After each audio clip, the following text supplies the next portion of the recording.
My husband's sister died from falling down the stairs 6 months ago. Now my husband has suddenly and baselessly accused me of killing her.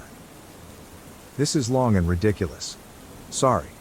My 30 husband, Luke, 33, had a sister, Laura, 29. We were all close and saw each other 2-3 times a month, along with their parents. Almost 6 months ago, Laura fell down the stairs at their family home and died. It was a freak accident. There's a window on the half landing and she hit her head on the sill. I was the last person to see her. I was there for less than 10 minutes and she was in her pajamas making coffee. I didn't even stay for a drink, and I struggle with how such a brief and meaningless interaction could have been her last. She deserved so much more. My husband and I have only been married for a year, but we've been together for 4 and have known each other for 20 plus. When Laura's parents found her, they called my husband straight away and we rushed over. We faced the whole thing as a family. In the days after, Luke started quizzing me. Exactly what we talked about. What she was wearing, where we were standing, etc.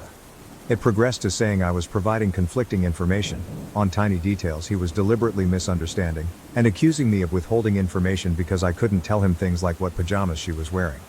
This escalated quickly but lasted for less than a week, as I lost my cool and made it clear that I was done answering questions. He didn't bring it up again and I wrote it off as a grief quirk. His behavior was generally that of a normal, grieving person. Last Friday, he outright accused me of murdering her, in front of his parents. Out of the blue. We were all stunned. There was an inquest which recently concluded and there was never any doubt the verdict would be accidental death. He said it was completely obvious and he couldn't believe that no one else could see it. He claims I went through his phone and found his messages with Laura. I have absolutely no idea what messages he's talking about. I have never looked at his phone, and that I went over to confront her and things got out of hand, and I pushed her downstairs.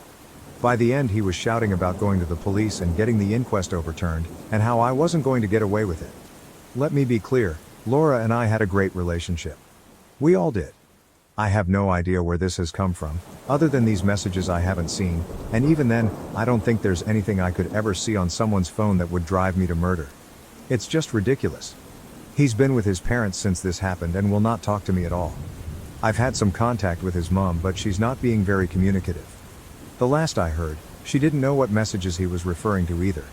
I am still completely stunned and I have no idea how to proceed. I made a commitment to be there for him always, and I understand that grief can manifest in strange ways, but part of me feels like my love for him died the second he called me a murderer, and I don't know how we could possibly work through this. I also really don't want to be thought of in this way, and I have no idea if he has said anything to people we know. I obviously haven't. A brain tumor or psychotic break has crossed my mind and I suggested it to his mother, and she just said she'll talk to him. Other than the questions before, he hasn't been acting odd.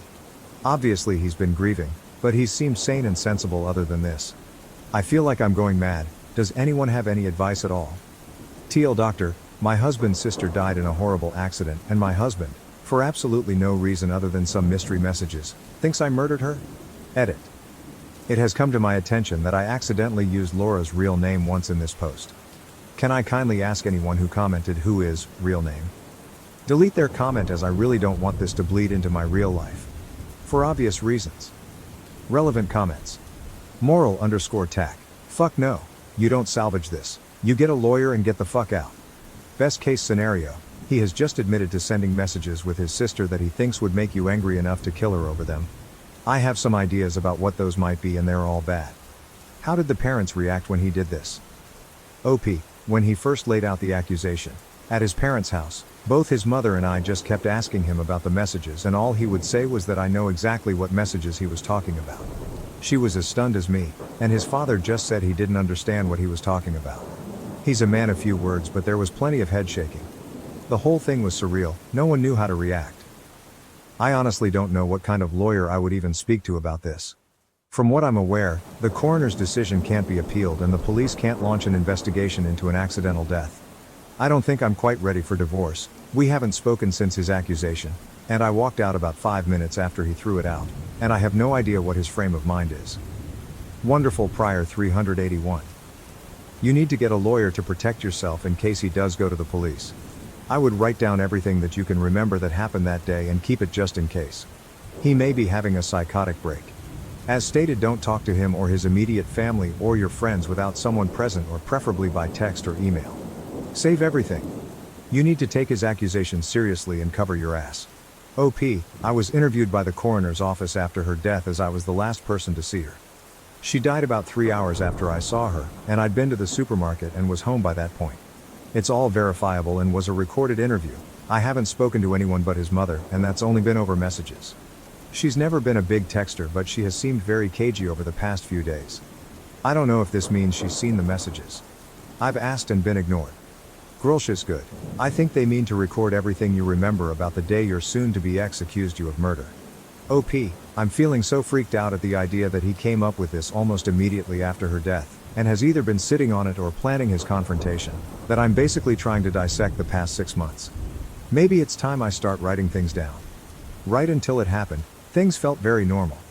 Obviously her death has been felt deeply by all of us and things aren't anything like they were, but there have been no signs of anything like this, even on the day. OP on getting the messages. I'm absolutely desperate to see these messages, because I'm right there with you on the sheer wackiness of what they have to contain. It hadn't occurred to me that they might not exist. I've never known him to lie, but I do think a mental health issue is a real possibility. His relationship with his sister didn't seem odd, and I've never been interested in his phone, but he's never been defensive about it either, so I think you might be right. If I had such incriminating messages, I'd probably worry about them before now. When told to find an old iPad to use to access them, I have his iCloud password. It has a backup from yesterday. I have no idea how to turn this into something I can actually use. It doesn't have a messages folder or any signs of how to use it for anything other than restoring a whole phone, which I don't want to do. Does anyone know how to actually get the messages from this? Sorry to throw a tech support request in. I can't believe I didn't think of this. Huge thanks to the person who suggested it. Update 1. I'm in a bizarre and complex situation with my husband. I have broken the law, and I feel I have no choice but to do so again for my safety. I don't know what type of solicitor I need or what the next steps should look like. We're in England, and I'll try not to editorialize too much. My husband's sister died suddenly at the start of the year. Her death was an accident and there was no suggestion to the contrary. The inquest was recently concluded and a verdict of accidental death returned. I was the last person to see her, but her time of death, which was almost immediate due to her injury, was confirmed to be hours after I had left the house. All of this was verified at the time. In the immediate aftermath, my husband behaved strangely and kept trying to trip up my story of the last time we saw each other, which was a brief interaction. Last week, months after this was first and last mentioned, he outright accused me of murder, in front of his parents. He says I saw his messages with his sister and confronted her, and that he's going to have the coroner's decision overturned and have the police investigate. I haven't seen or heard from him since. Today is day 9.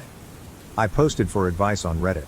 I'm pretty desperate at this point, and it has spooked me, quite reasonably I think, but also led to me committing a crime and planning another. My husband's iCloud credentials were saved on an old iPad in his office, and I downloaded his backup last night. I have read all of his messages with his sister, and there is absolutely nothing like he describes. I understand this is illegal and I'm concerned about the possible ramifications. I am also waiting for a callback from a locksmith to change the locks on the home we own together, which I believe is also against the law. So this leads to my actual questions. I feel justified in what I've done for my safety, but is there a degree of pragmatism under the law for these issues because of the situation? Or am I shooting myself in the foot? I am resigned to the fact my relationship is over, but his parents don't seem to be taking this seriously and they're icing me out. I believe this is a serious mental health issue which may put people, namely me, at risk. Can I do anything about this when all I have is the fact I'm being accused of murder?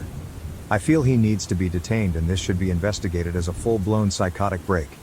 Sorry, this is all a bit mental. In addition, what type of solicitor do I need?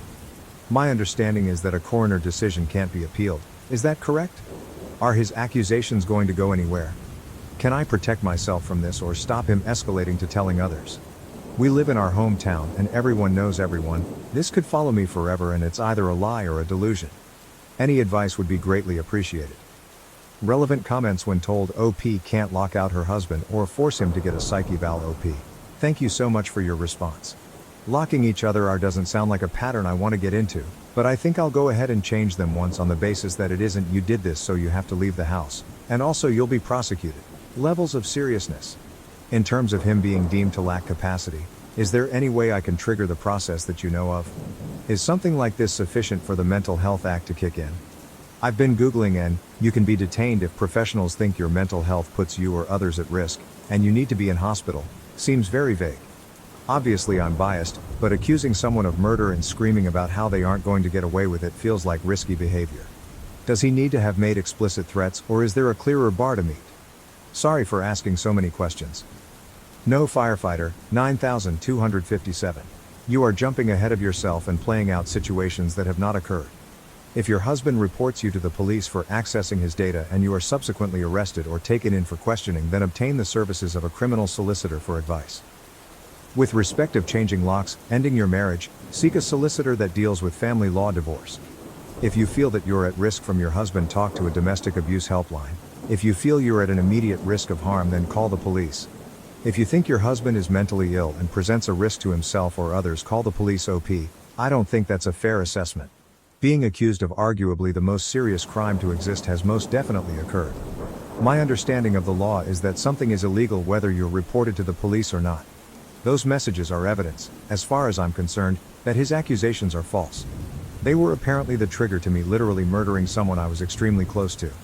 I have illegally accessed them, and I don't think it's unreasonable to inquire as to the potential impact of that. I am fully aware that I need a solicitor, but as you're probably aware, today is Sunday.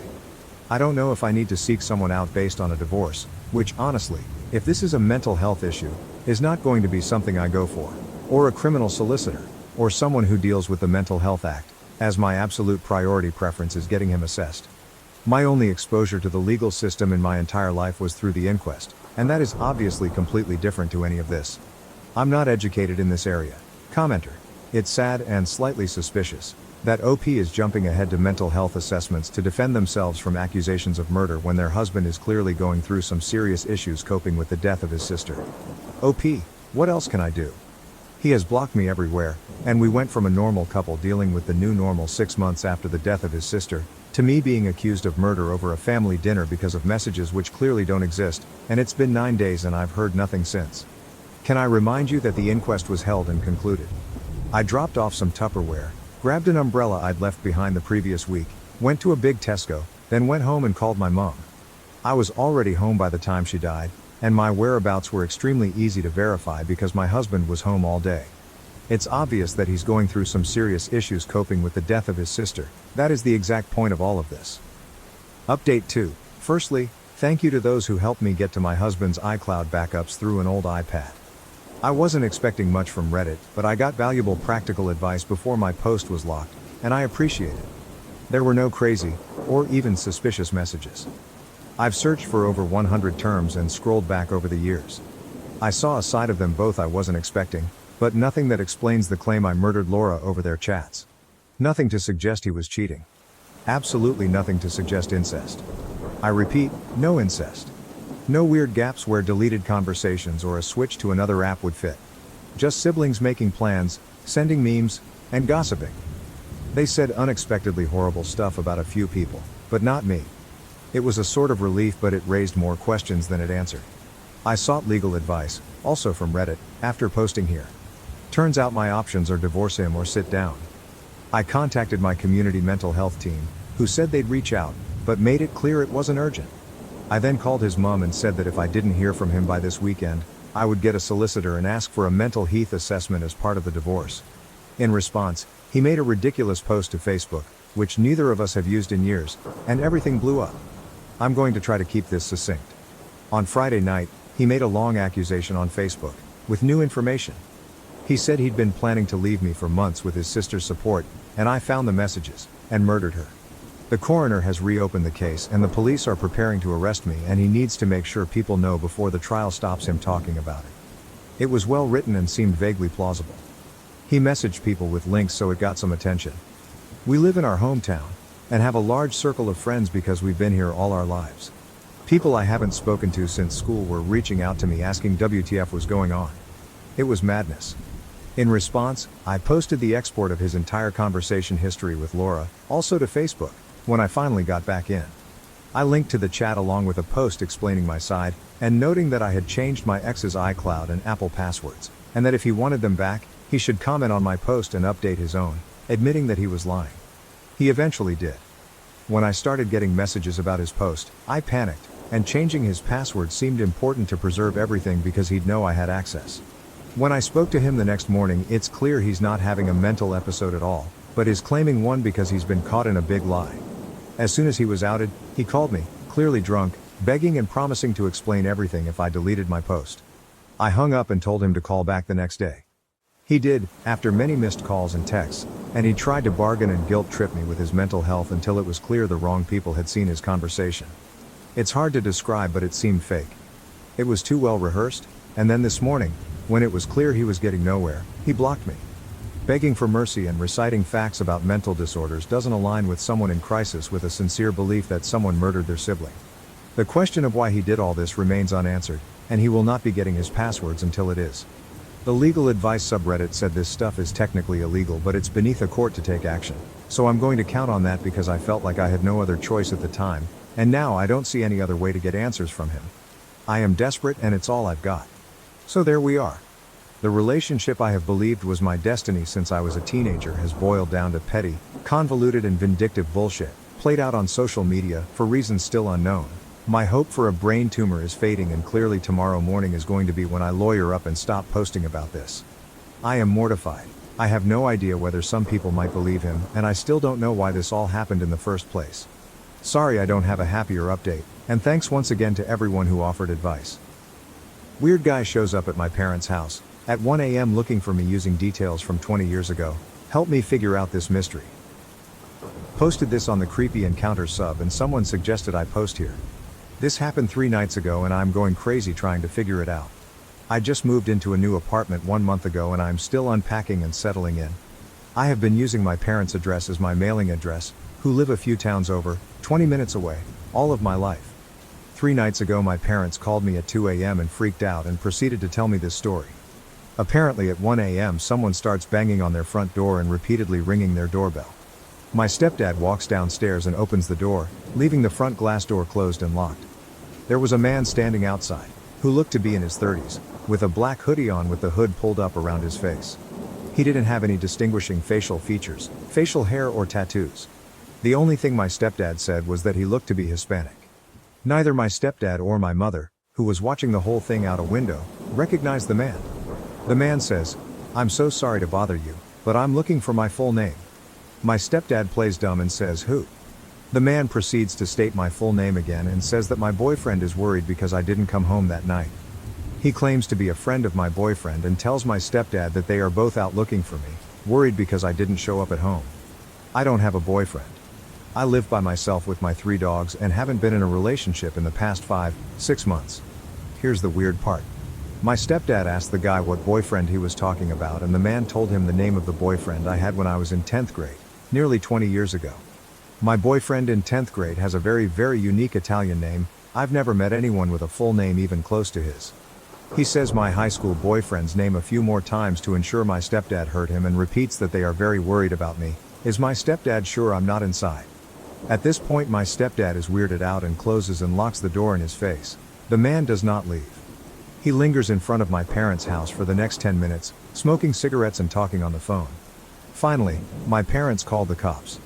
About 5 minutes before the cops arrive, the man walks down to the dead end on their block and drives away in a silver car. Stepdad was unable to get the license plate. My parents file a police report and nothing else happens. After I hear this story I am going nuts over the weird details. How would someone know who I dated nearly 20 years ago, and what would the motive be of making up a story that included that weird detail about my past? I have not had contact with a 10th grade boyfriend in over a decade. Yesterday, I decided to message him on Facebook to see if he has any insight. I tell him the whole story. He's just as confused as I am and claims to have no part in it. I am at a loss. I'm also really freaked out that some strange man is going through that much trouble at 1 a.m. to look for me. Any insights or ideas would be greatly appreciated. No, nothing else weird has happened since then. Update 1. Wow, this really blew up. Thank you so much for all the kind words and precautions that I should take. I want to add something here that a few people commented on, that might shine some light on this mystery. First off, I am not in any legal trouble and have no reason to think someone would be suing me. God, I guess it's always in the realm of possibility that I'm being sued by someone, but I really don't think that's it. Like I previously commented, I had an expired registration ticket that I did not show up to court for, but I believe I got a letter in the mail just asking me to pay a really large fee, so I don't think that's related. I did take a personal loan out. Took it out about a year and a half ago. It wasn't anything too crazy and I was really good with making payments on time until about 6 months ago when I had a medical issue. Currently, I am really behind on payments, but to my knowledge, I have not defaulted on the loan yet. What do you guys think? Related? I had absolutely no idea that this is a thing or I would have included this detail to begin with. Let me know your thoughts. Update 2. I have a list of a few things that I am going to look into tomorrow, based on my own thoughts and based on a ton of valuable feedback I got in here. Thank you. We'll post an update ASAP. Update 3. I'm so sorry it's taken me so long to update. It's a super busy time at work. Unfortunately, there isn't much to report. I called the loan company. They claim to have nothing to do with it. All of my friends and family also noted that the 1 a.m. factor kind of rules that out anyway. Nothing else strange has happened to my parents. I went there for the first time last night and kept a close eye out for anything. Didn't observe anything out of the norm. So this remains a mystery. I'll be sure to update if something else happens. Final update. Alright, 1 year later I finally have an update to this insane mystery. I will include the original story here first, followed by the update. After this happened, my family and a couple of my close friends have been talking about this mystery in depth to try and put our heads together to figure it out. We all have our own theories, but ultimately no definitive answer as to what happened or who this creeper was. So we pretty much put it to rest and only continue to joke about it once in a while. Here's the update. My stepsister, my stepdad's daughter, and her fiancé were at a house party right after the holidays, around early January of this year. While they were there, they started talking to a girl that neither of them knew. After some time talking together, the girl started talking about her ex-boyfriend and how they were going through a really tough time together. They had just recently broken up and she felt really bad because he was a wreck over it. Somehow it came up that this girl's ex-boyfriend was my 10th grade boyfriend, the one with the really unique Italian name. The whole situation wasn't that big of a coincidence, since I went to high school with my stepsister's fiancé and we have a lot of mutual friends. So it makes sense that they were at a party that would include some people I went to high school with. As soon as my stepsister and her fiancé hear this, they both start freaking out and without revealing too many details, they tell the girl about the whole mystery and how weird it was. As they are telling the story, the girl's face starts to go white and she looks like she's about to cry. My stepsister and fiancé try to console her and ask her what's wrong. The wine beer had been flowing at this point, so I'm sure everyone was a little tipsy. The girl starts to tell them that a few nights ago, she was sleeping, and someone started banging on her door at, get this, fucking 1 a.m., just like what happened to me at my parents'. The girl jumps out of bed and says she was absolutely terrified by how loud and aggressive someone was banging on her door. She said she literally thought it was going to break in. The girl has a Ring camera, so looks at her phone. There on the camera is a guy in a black hoodie, banging on her door.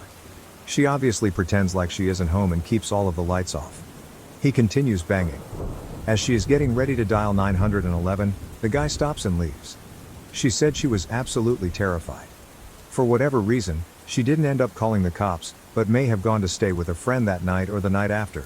My stepsister and fiancé are shocked by the details and how similar it is to my story, especially because of the mutual ex-boyfriend we share, except this girl literally just broke things off with him. They asked the girl if she has any idea who the guy is and she said no, but that it definitely is not the actual ex-boyfriend. She said this guy was much taller and heavier than our shared mutual ex. How fucking weird. This mystery is still unsolved and these new details honestly just make my head spin even more. No one else has shown up to my parents' door since the actual incident a year ago. OP added extra info in the comments. So a few answers to some questions. My 10th grade boyfriend was into drugs when I dated him back in high school. No idea if he continued to use throughout his life or not, but can confirm he is definitely an addict who may or may not be in recovery currently. My 10th grade boyfriend has been to my parents' house multiple times. My parents still live in the same house I grew up in, and my 10th grade boyfriend has been over many times while we dated in high school. I don't know where he currently lives, but he grew up about 10 minutes away from my parents' house. My 10th grade boyfriend and I had a horrific breakup. I met my high school sweetheart while I was dating him and broke up with him in a pretty messed up way. He held a grudge over it all throughout high school and was extremely nasty to me to the point of bullying. At one point, I had to get a security guard to escort me to classes because him and his friends were bullying me so badly. The bullying was only severe for the rest of 10th grade, but he definitely hated me all throughout high school. At one point he did end up apologizing to me, and explained that he was just heartbroken over me breaking up with him, but at that point, I was way past the point of forgiving him. After graduating high school, We ran into each other maybe once or twice while I was home from college, and he was totally cordial and nice with me, and we laughed the high school experiences off. I can definitely try reaching out to him on Facebook again and bringing back up this whole mystery with the added updates from his recent ex-girlfriend to see what his reaction is and gauge whether or not he's being truthful in it. I can also ask some mutual high school friends who know him about how he currently is, if he's into any shady shit or not. My stepsister only gave me a first name and description of a recent ex-girlfriend from the party. But I can go on my 10th grade boyfriend's Facebook and look for her under his friends, then reach out to her on Facebook Messenger to inquire about ring footage and ask her more questions. Also see if she ever reached out to cops. I agree this is probably the best thing to do if I want more answers, but I agree I need to be careful as I still don't know what is going on here. My 10th grade boyfriend does not have a brother, just one younger sister that I remember back from high school. Relevant comments from OP Comment 1. I just posted some answers in the comments about the nature of my breakup with my high school boyfriend and how horrific it was and how he basically harassed me for the rest of the 10th grade. Your last theory, and what a lot of other people are commenting on, is starting to make the most sense to me. It could be that my 10th grade boyfriend has a tendency to get insanely hung up on girls and is sending a close friend or relative to do these 1 a.m. drop-bys. And this would especially make sense if he is still using drugs like he did in high school. This theory being correct would mean he lied to me when I reached out to him on Facebook a year ago, which of course he would. If this is the case, it seems like he moved on to his current ex. I just hope he doesn't swing back around to me. Comment 2, I decided I'm going to try and find out the girl's full name so I can look her up on social media. I may even be able to find her with just the first name that I already know from my steps. I can go onto my 10th grade boyfriend's Facebook and look in his friend list for a girl with the same first name who looks like she could have been his ex-girlfriend. He may even have pictures with her tagged, so it shouldn't be that hard, unless he wiped his social media clean of her after they broke up. When I'm able to find her, I'm going to reach out to her and try and get some answers. I think this is the safest route since I still don't know my 10th grade boyfriend's role in this, and I did already ask him once and he claimed to have no part in it or know anything, which may or may not have been a lie. Based on how scared my stepson said this girl was, I'm betting she'll be willing to talk to me about it since we share the experience. I will make an update post when I have more info. Thanks everyone.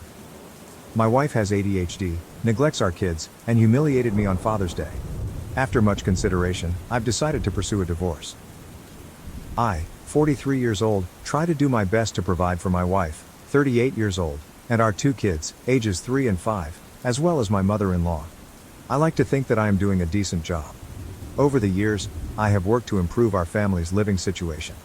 Not only did I complete another bachelor's degree and recently a master's in a STEM-related field, but I also worked 2 full-time jobs while finishing my second bachelor's degree and supported my wife through her schooling as well. She completed a degree that allows her to make good money, $60-70K/year, in a healthcare field that always has jobs available. However, with the birth of our 2 children, she has since given up on her career to be a stay-at-home mom for the time being. At first, it was a struggle while I was finishing up my master's degree. Once I completed it, after our youngest turned 3, my career took a jump, and we are now able to afford our single-income household in a more feasible manner. We're far from rich but do okay for a single-income family of 4, a little over $150K base plus bonuses.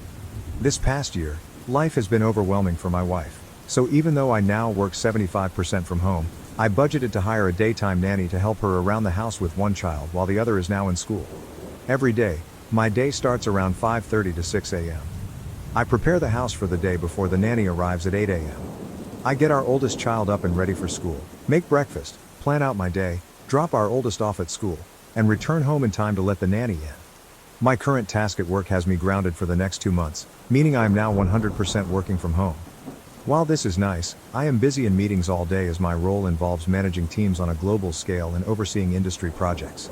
For the past month and a half, I have noticed that despite my wife claiming her life at home is stressful, her day starts at 10 a.m. After a week of working from home, I asked my mother-in-law and the nanny if this was always the case, and they both responded that it varies, sometimes earlier, sometimes later. My wife literally wakes up, cooks, and then spends time scrolling through her phone or shopping online, which brings me to my concern.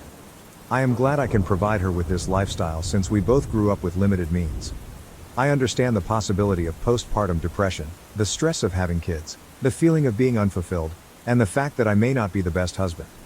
But for what it's worth, everything is taken care of and then some. I manage the household finances, since she claimed she was too busy to do so. Pay all the household bills, cover my personal bills, pay her bills, track and perform all the upkeep of our house appliances, cars, pets, etc. And I also help pay for my mother-in-law's medical bills and car note. Despite this, my life is apparently much easier compared to hers. I can't decompress with her because she always feels the need to one-up me. If I have a bad day, she insists hers was worse because I'm lucky to go away and work. If my feet hurt from walking all day during work travel, she says it's nothing compared to her standing and cooking with a child clinging to her. For the past 2 years, I've been told I ruined her life and her opportunities. But when I remind her of what she says, she denies and dodges accountability. My mother-in-law has noticed a change in both me and my wife, pointing out that I have a greater attachment to my kids and that I've even hugged the dogs and talked to them more about my life than to my wife. I honestly feel like I'm in emotional survival mode. I am one step away from moving up the career ladder and one step away from finding love and comfort at the bottom of a whiskey bottle. I am sure I will be hearing from the manly men of Reddit about how I am simping. But I am not a machine. I just want to know and feel that someone I prioritize aside from my kids appreciates and loves me for what I do. I am sure I will hear from the stay-at-home moms of Reddit, which is fine. I grew up in a single parent/mother household. It is not easy. And honestly, with the help of her mother and a nanny Monday to Friday, for one toddler while another child is at school, can you honestly tell me she is having the typical stay-at-home mom experience? Because neither my friends nor colleagues who are single parents can say she is. I am sure the masses of holier-than-thou Redditors will consider this a poorly written fanfic, but it is what it is. To summarize, TLDR. It feels as if my wife has checked out of our marriage. We are only roommates where she can still reap the benefits of marriage. I am not asking for her to throw herself at me all the time and let me do whatever I want. I really just want to be told I am doing good and to offer me some form of emotional comfort as simple as a hug, but I guess as the man who ruined her life, I deserve it. Thank you for the replies. To add more context, never cheated. I do work in an industry that has a large female population, but I am literally an open book with work, name colleagues and staff under me. She has access to my work agendas and correspondence if she really wanted to snoop, but on that note, she still does not know what exactly I do for a living at this time. We as a whole family, her parents and mine have tried to get her to go to therapy but she refuses or skirts around the issue. Aside from my coming from a single mother household, my biological dad was present in my life. She has had both parents in a reportedly monogamous marriage for over 40 years. I have tried to talk to her about everything and my own feelings, but again, one-upmanship tends to be the trend here. What I am receiving from the marriage was asked. Now, aside from my 2 beautiful kids, I've been asking myself that same question. We have a near non-existent sex life mainly since last year. I always figured maybe it's part of depression or whatever she may be going through. Maybe I'm just not attractive enough or just horrible in bed because of my health conditions. I'm not some supermodel husband, but temptation and opportunity does knock and I can perform still, but I never give in, because as cliche as it sounds, I honestly do love my wife and want to only be with her. I'll give credit where credit is due as I don't want to sound biased. When I say she wakes up and cooks, she cooks for everyone in the house. Myself, kids, MIL, and even nanny. Aside from breakfast, she cooks all meals and snacks. I typically fast until lunchtime and our oldest tends to eat a small simple breakfast in case they don't like what school serves that morning. She does load both the kids and her laundry, but seldomly folds and puts them up. I typically do my own and the rest of my clothes I dry clean because they're work clothes. She does keep track of our pantry and fridge. But after she makes the list, I'm the one who goes out and buys everything if not delivered. She does clean our bathrooms and house 50% of the time, the other 50% is done by either MIL or myself or sometimes nanny if she feels like being extra helpful. Prior to nanny, my MIL was the main help for my wife up until she had unexpected medical needs. So I opted to hire a nanny to help them both, more so when MIL is having treatments and recovering. Update, not sure if anyone would read this, but thank you for those who have reached out and chit-chatted. While I know I've kept my newfound friends here updated, I figured I'd just update my post and keep it short. I showed my wife my post the following weekend and she read it and all the comments. Long story short, argument. She left our house to stay with her sister, and I've been a single parent since. It's sad to say, aside from the good nights to our kids, it's all pretty much the same routine. Nothing much else to say other than thank you for all the kind words of encouragement. I just need to add, this post got bigger than I expected from a venting post, but I've responded to a few comments. Nonetheless, thank you for the comments and DMs. And more so for the offers to let me ruin your life, huh? It's been the highlight of my day/night as I sit here drinking with my dog while everyone else is asleep.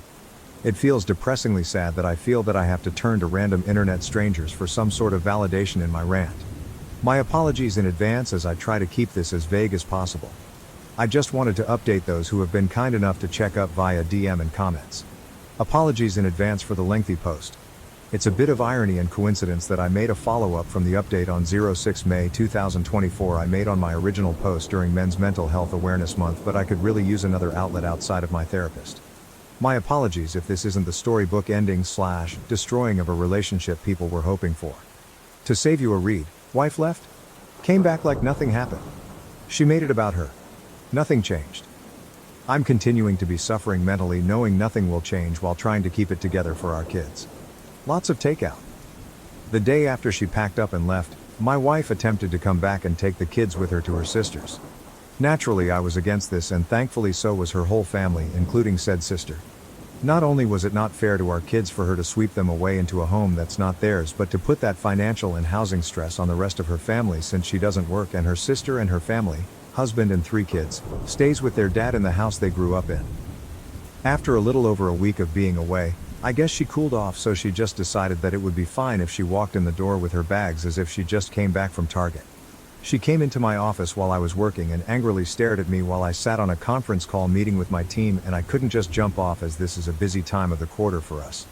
I guess that didn't sit well with her, because once I took off my headset and closed my laptop, she started yelling at me about how much I really don't care about her and her well-being overall.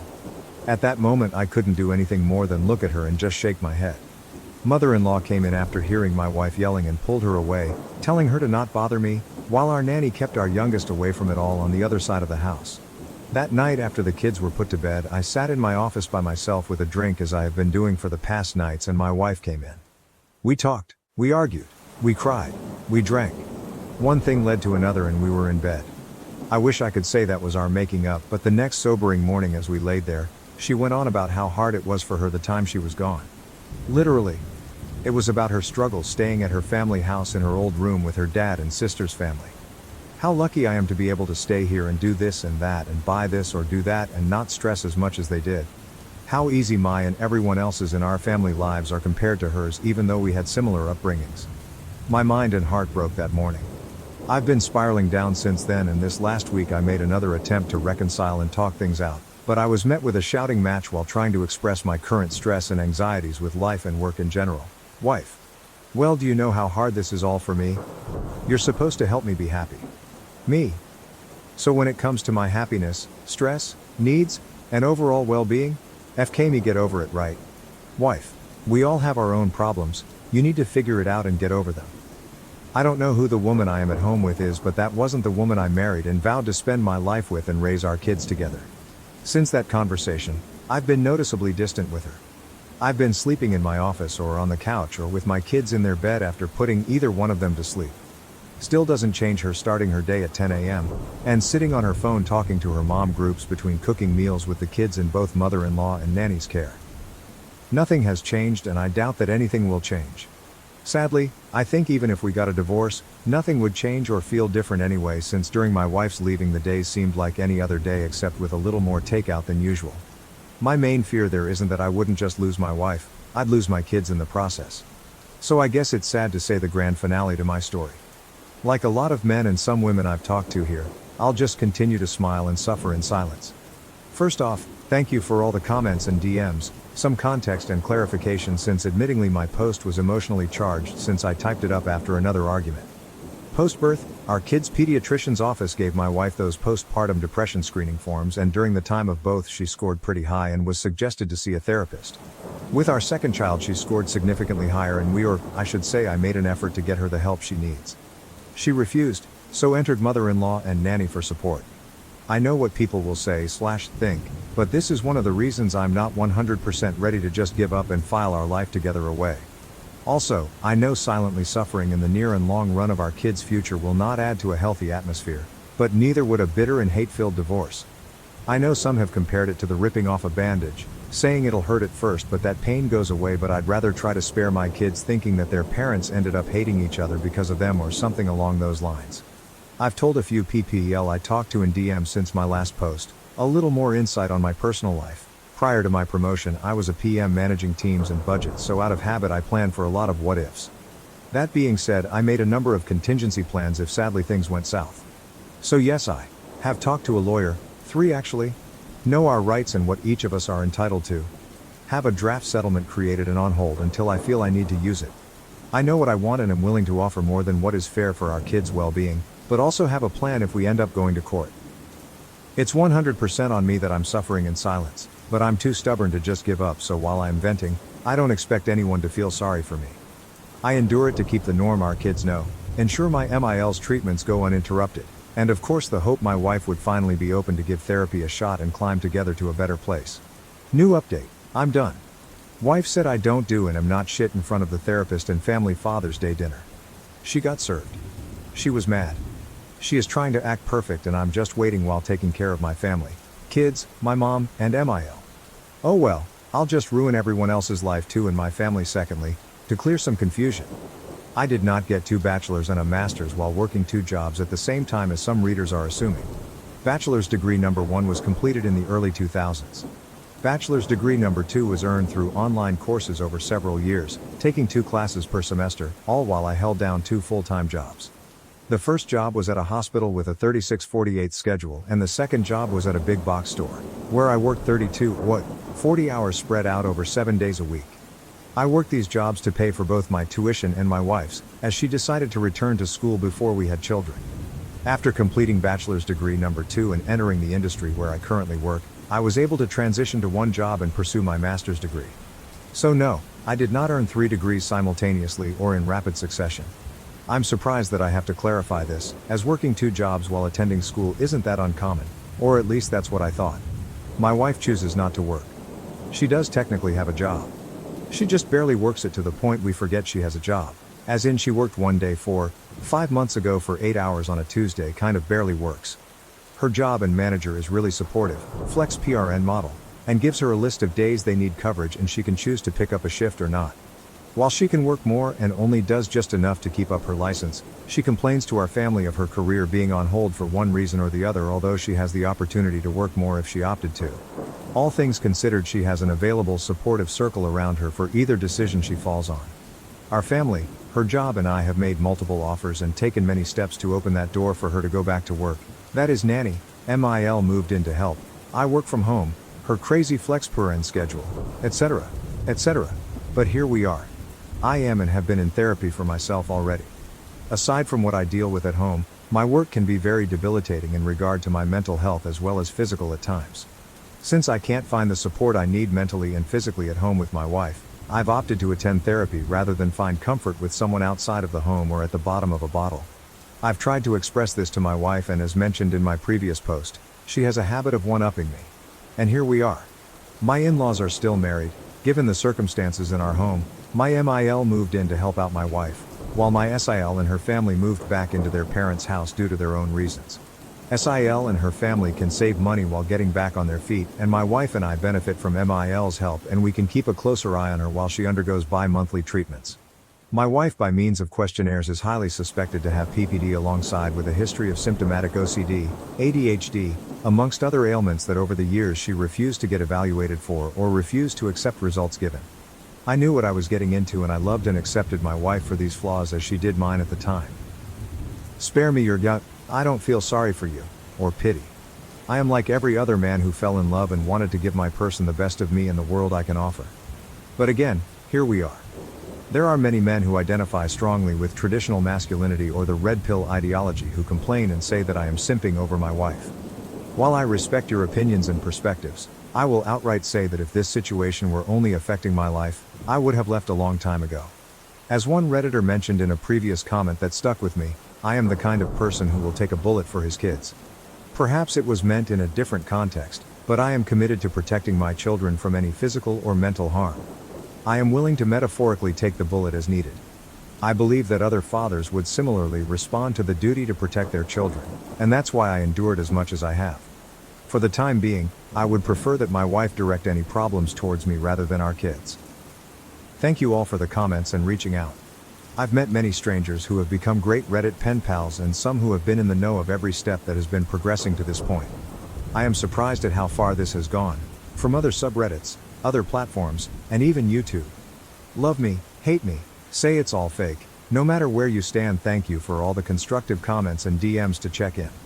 Our kids and myself are going to be alright moving forward. Now for the update, the end of an era.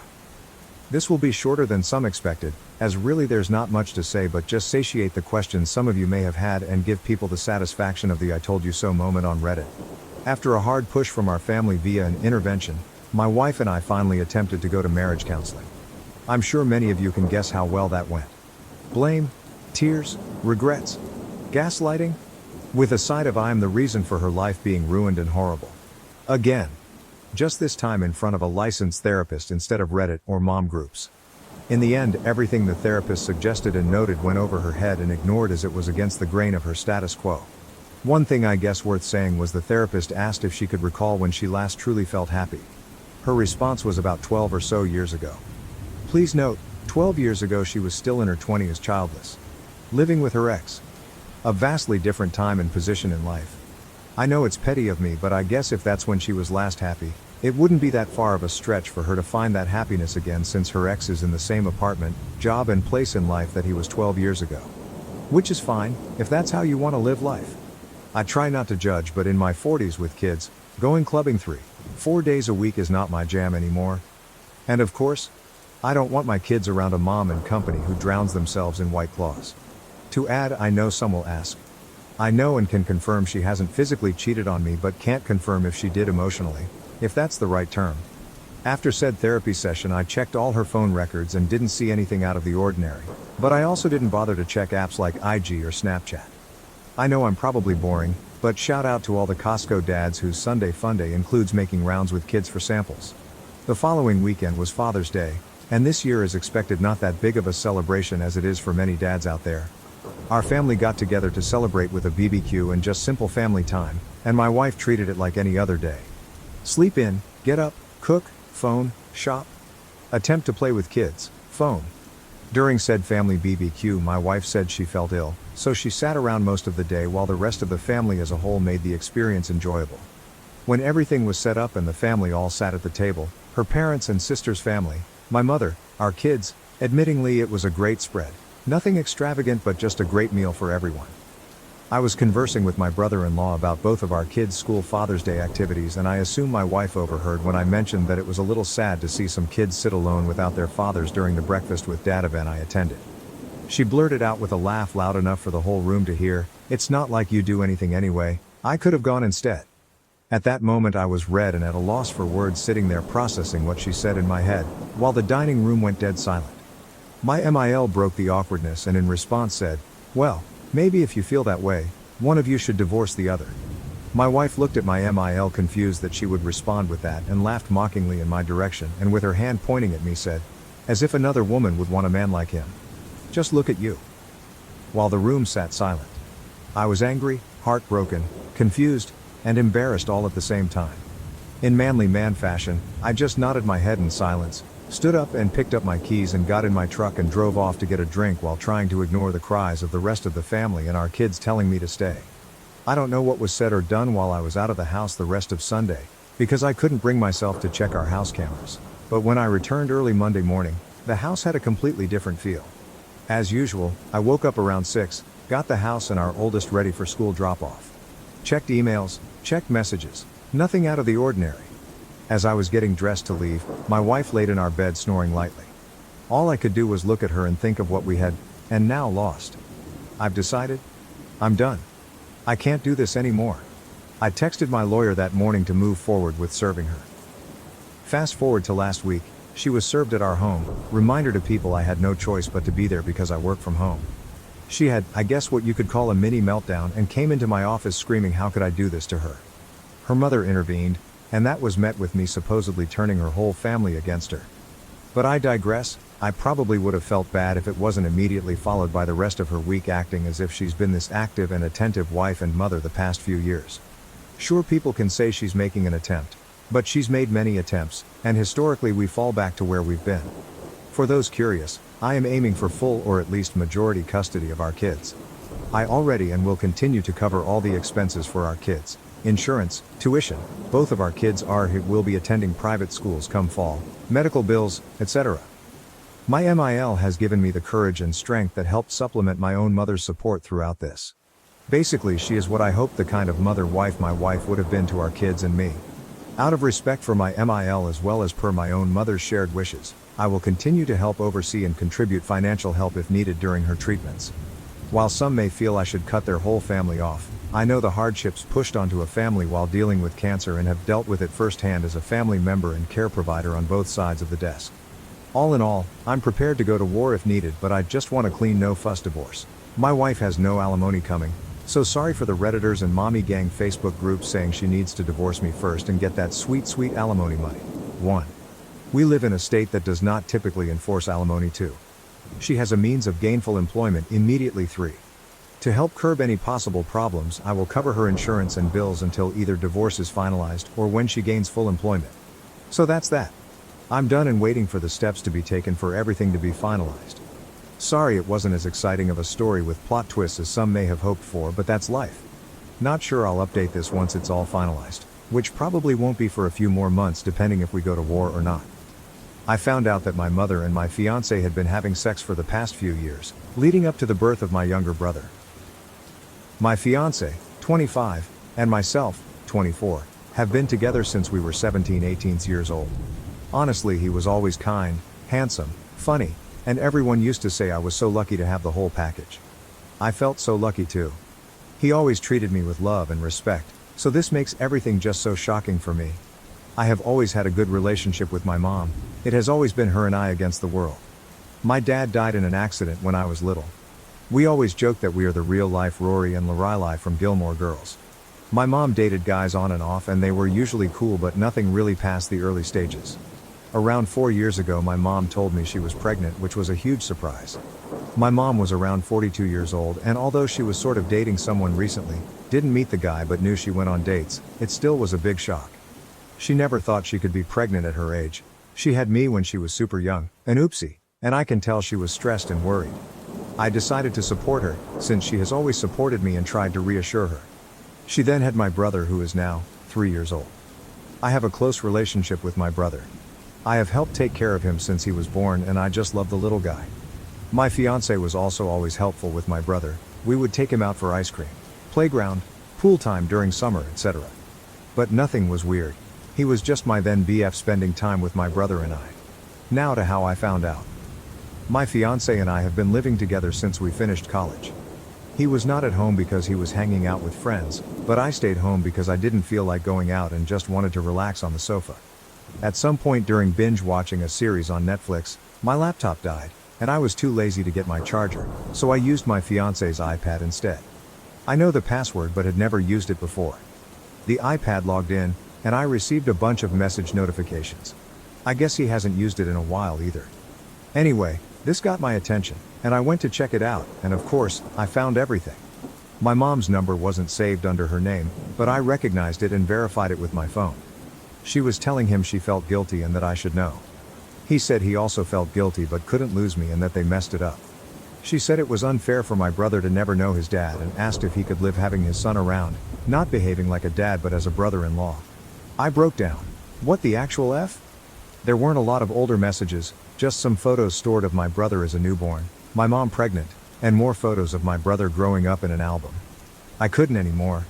I cried for what seemed like ages, and I waited for my BF to come back home.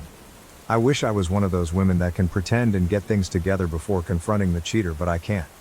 He came back later that night, around 23:30, and I just gave him the iPad with the conversation opened and saw his face completely go pale. I asked for an explanation. When? How? Why? And he didn't want to at first, but knew he had to. Apparently a few years back while I was traveling with some friends, girls trip, my fiancé and mom had dinner together. This isn't strange since he has been part of the family for so long. Sometimes mom and fiancé would eat together at our place even if I was busy with sports or out. I did the same with his parents.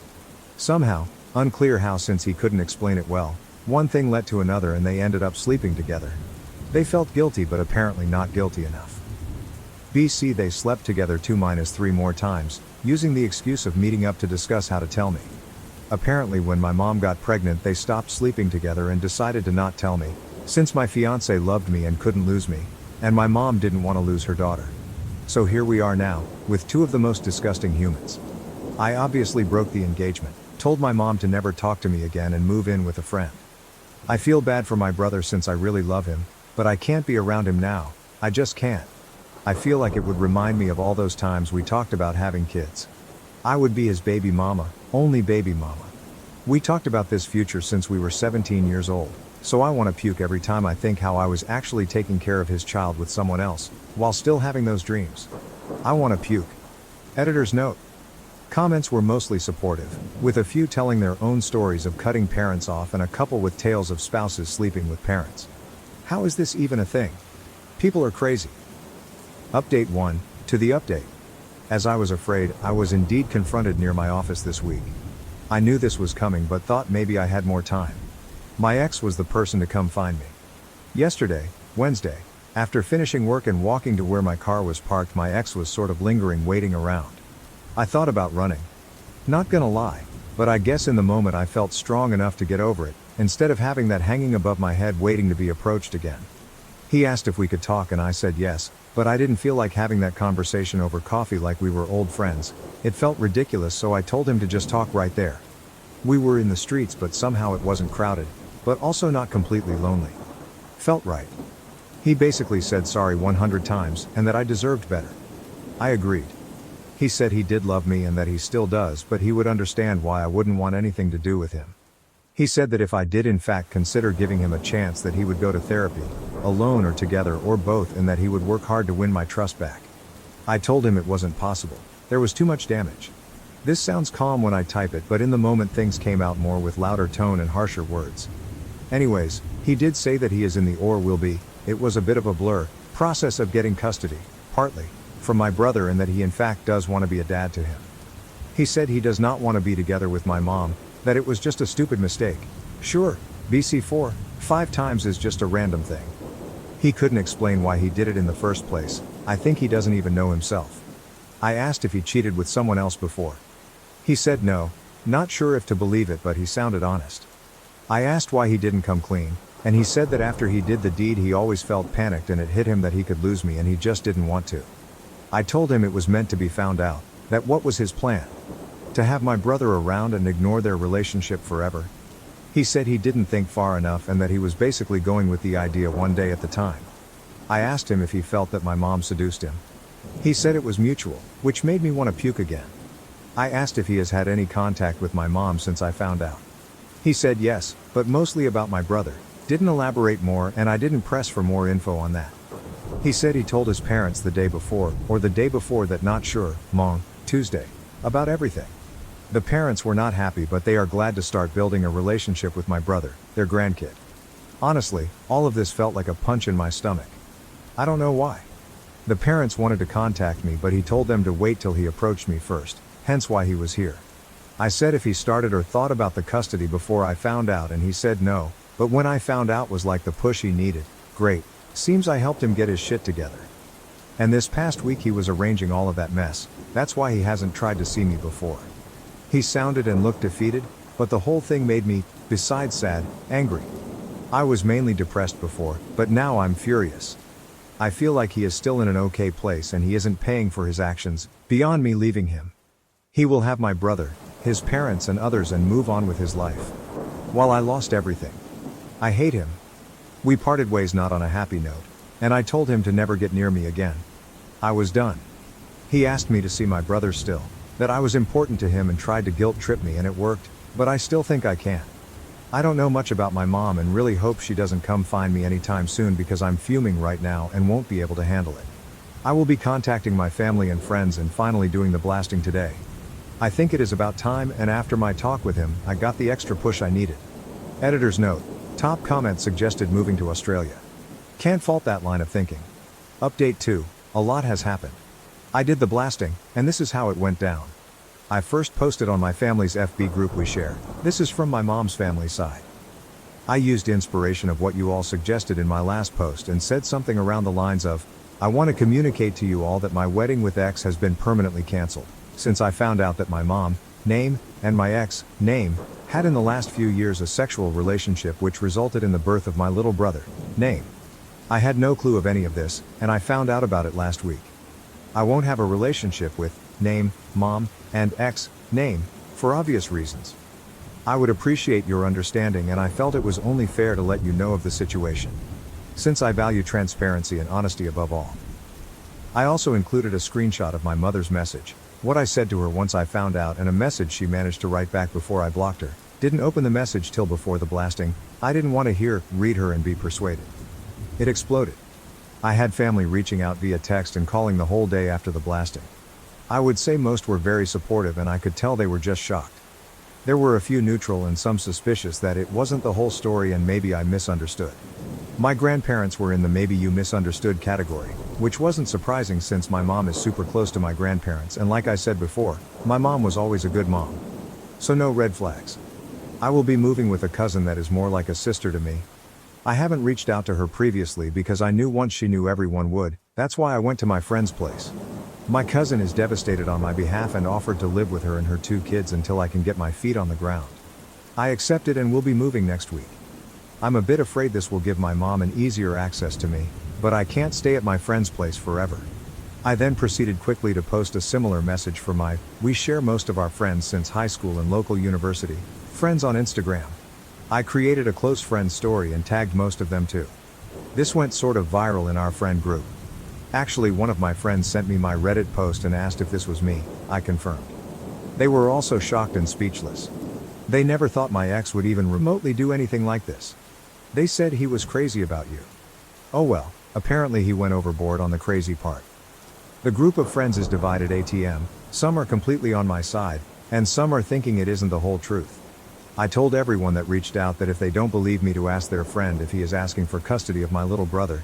That kinda shut them up for now. My ex deleted his social media. Also, my ex's parents called me like I guessed they would.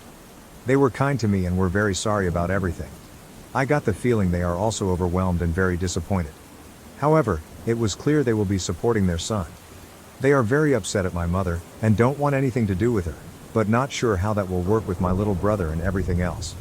They tried to give me info about the custody and what is my ex up to now, but I shut that down quickly and told them I don't want any info. I want to move on. I also asked them to not reach out in the near future, that I needed distance, especially if they will be supporting my ex. He is living with his parents ATM. Also, my ex and my mother after the blast were going nuts trying to reach out to me. They tried calling my friend, who she blocked them, and reaching out from different numbers. I had to put my phone on silent and ignore everyone. However, my mother sent me a long text, from another number, and that was a weird text. She said that I was being cruel and that she didn't think she raised me that way. She said she thought we had a better relationship than me blasting out laundry like that without talking to her first. That I didn't have the whole picture. She did mention something that confused me. She said in her long-ass text, that the reason she slept with my ex is because he reminded him of my dad. That it was grief. That she didn't mean to use him to heal her pain, but she wasn't strong enough. I don't even know what that means. Like, did she think that my ex looks physically like my dad? Or personality? Or what? I have seen photos of my dad, and well, yay, my ex isn't super different but also not super alike. I mean, they share brown dirty blonde hair, blue eyes, white skin. But that's not so uncommon. I don't see what else. I don't know. That threw me for a loop and honestly makes me want to confront my mom just to know what the hell. From all the things she could say, I was not expecting that. I'm holding on better. I don't cry every hour or want to murder them. But I'm still sad and upset, and it just feels like it isn't my life. That it is a big joke or a bad dream and I will wake up to my normal life. I also need to really start planning my future and start applying for jobs in other cities, or maybe check the possibilities abroad more seriously. I might ask for 2-3 days off work to really get my thoughts together and do some research. I'm terrified TBH. I feel frozen, but I know I need to start moving. Editor's note, this one has some funny comments. Commenter 1, that mom is hilarious. I thought I raised you better. I never in a million years thought you'd fuck my boyfriend, but here we are. Commenter 2, my petty ass would be sending her that. Commenter 3, right. The irony of her blaming you for airing laundry when she did that. Commenter 4, the laundry wouldn't be dirty if you hadn't fucked my boyfriend on it.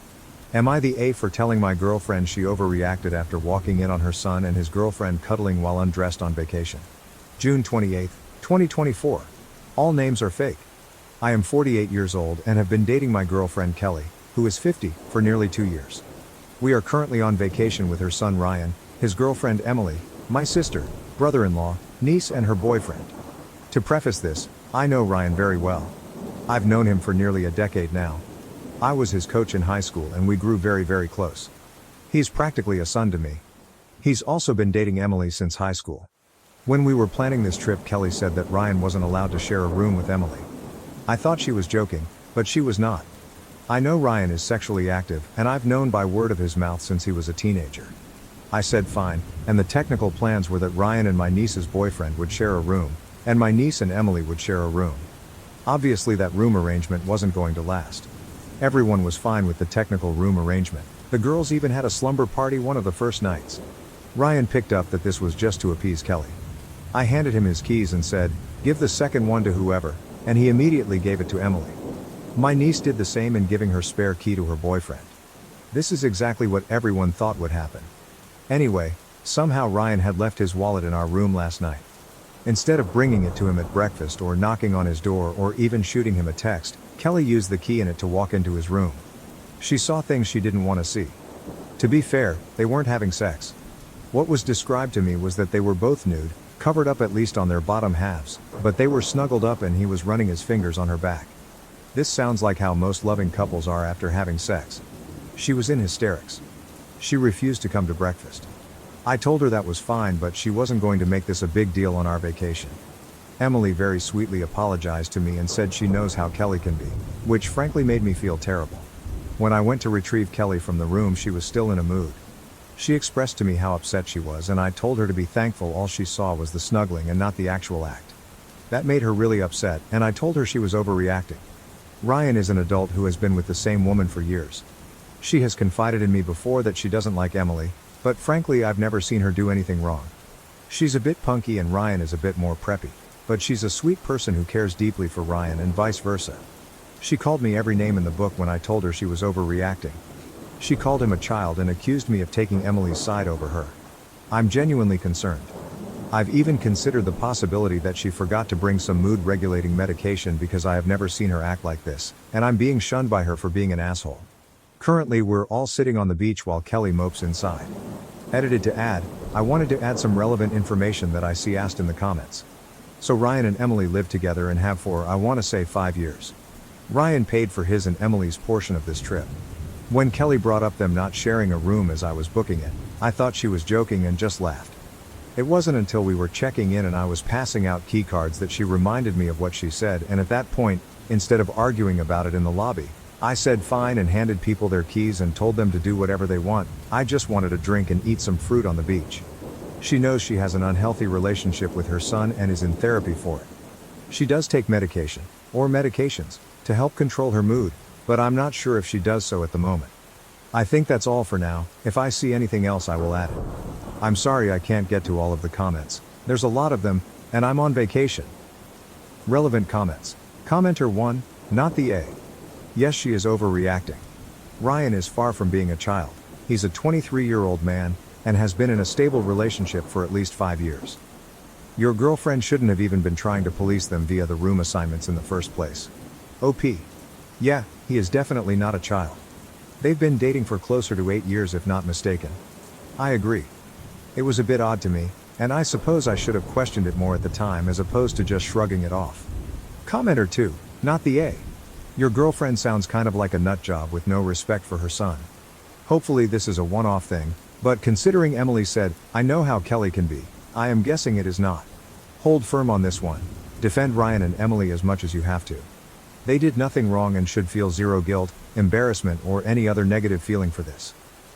OP, she's usually pretty great, though she's been cold albeit polite towards Emily for as long as I've been around.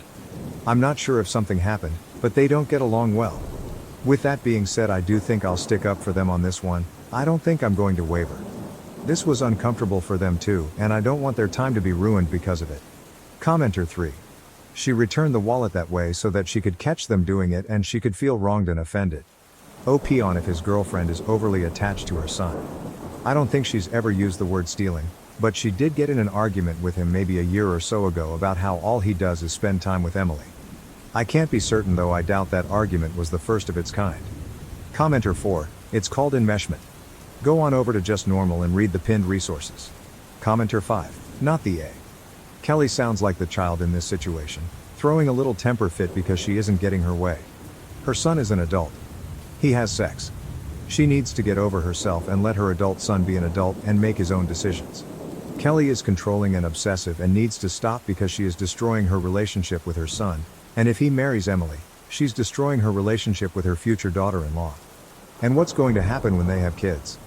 Do you think Kelly is going to be welcomed into Emily's home to see her grandkids after Kelly treats her like a slut and pariah? Probably not. Update, June 30th, 2024. The original post and this update are a bit long, so I opted to write the update in a new post altogether. Apologies in advance for the lengthy post. First and foremost, thank you to everyone who commented. I appreciated the helpful comments and was entertained by the less helpful ones. Even if I didn't reply, I did read every single one. Before I get started, there are a few things I wanted to clear up. I know Kelly is mentally ill, however in the nearly 2 years we've been together I never really noticed anything particularly concerning. Her relationship with Ryan has gotten a lot better both from what I can see and from what Ryan and I have talked about. As for her relationship with Emily, she was never particularly rude to her, but they've also never been close. Kelly is in regular therapy and is medicated for mood regulation. Additionally, I am very careful when it comes to enabling behavior for anyone, including Kelly. The reason I took her comment about them staying in separate rooms as a joke is because I genuinely thought it was a joke. That was a ridiculous statement to make. I was sitting at my desk booking the rooms, she had made that comment. I chuckled, and then we started talking about something else. I had no reason to believe that she genuinely felt that way. When she reminded me of her rule in the hotel lobby, I looked at her like she was crazy. She didn't make a scene, and frankly I was exhausted, so I just gave up and handed people the pairs of keycards and told them to do whatever they wanted, and within the hour I was asleep on the beach. I spoke to Ryan before anyone else, apologizing on Kelly's behalf. Since I've known him the longest of the young couple, I figured it'd be easier to talk to him. He was surprisingly understanding of the situation, and apologized back to me for starting this whole thing, which I let him know was a ridiculous thing to apologize for. Before I even had the chance, he himself brought up emotional incest, and said that that was something she was really bad about when he was a teenager and still needed to work on now that he was an adult out of the house. I spoke with Emily and the conversation went similarly. Ryan has always been very strict on his boundaries surrounding how his mother treats Emily, usually leaving her alone for a few days or weeks until she is able to be respectful towards her again. When I asked them both if they knew why Emily was disliked by Kelly, neither of them knew exactly. Emily did suggest that right before Ryan moved out, Kelly had walked in on them actually having sex. Her reaction was even more extreme than this one. They had just graduated high school, meaning Ryan was about 3 months from 19 and Emily was newly 18. This argument caused him to move in with Emily's family, which according to Ryan was extremely tough for Kelly. That event practically thrust her into needing to deal with her attachment issues and trauma, because Ryan told her he would no longer be in contact with her unless she started going to therapy and working on herself. The day of the post, Kelly was able to get an emergency appointment with her therapist. After that, she had calmed down significantly and I was able to actually talk to her. While the whole talk was far too personal for me to go into detail about, I want to talk about a few points. The first thing I asked was what the actual hell was going on. While her unhealthy attachment to her son is at play, she told me the situation was triggering and sent her spiraling, then referenced the circumstances regarding Ryan moving out, which we had never spoken about before. She has a lot of trauma surrounding being a single mother, and certainly has abandonment issues. Ryan's father was a brief few-week fling who she thought would want to stay with her to raise a baby, and ended up leaving her alone. I decided to ask her why she disliked Emily. At first she said it was because she was loudmouthed and had Ryan by the balls. I told her to rephrase in a more productive way and she said she was opinionated and Ryan would move mountains for her. While I do adore Emily, she is certainly opinionated, but very intelligent and extremely respectful and polite. Additionally, Ryan hangs off of every word she says. He has told me himself that she's always the most interesting person in the room to him.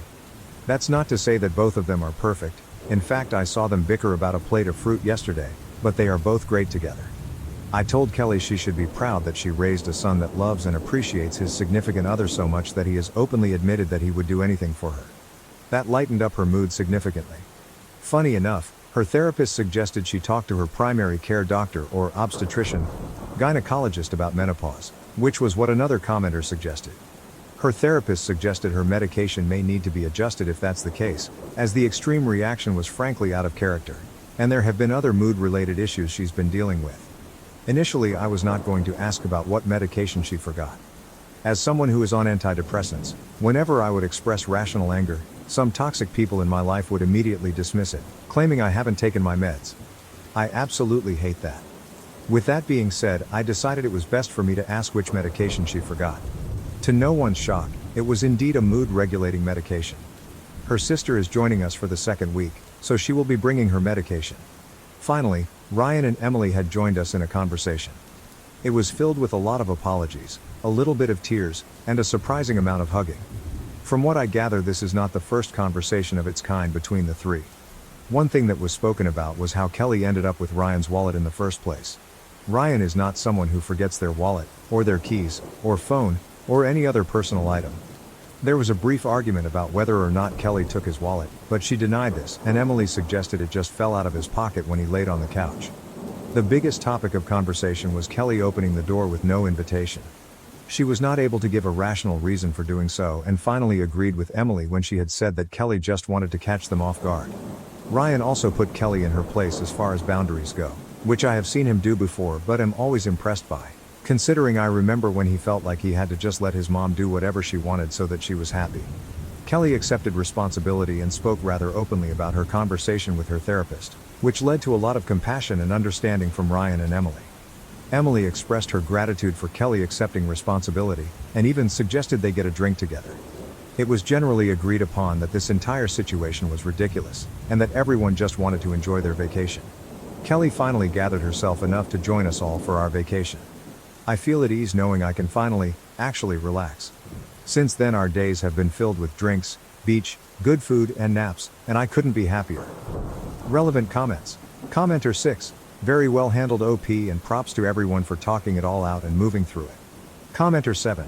Good on Ryan for setting boundaries, but I feel bad that he's had to deal with an emotional incestuous mother his entire life. Hope his therapy is helping him deal with that.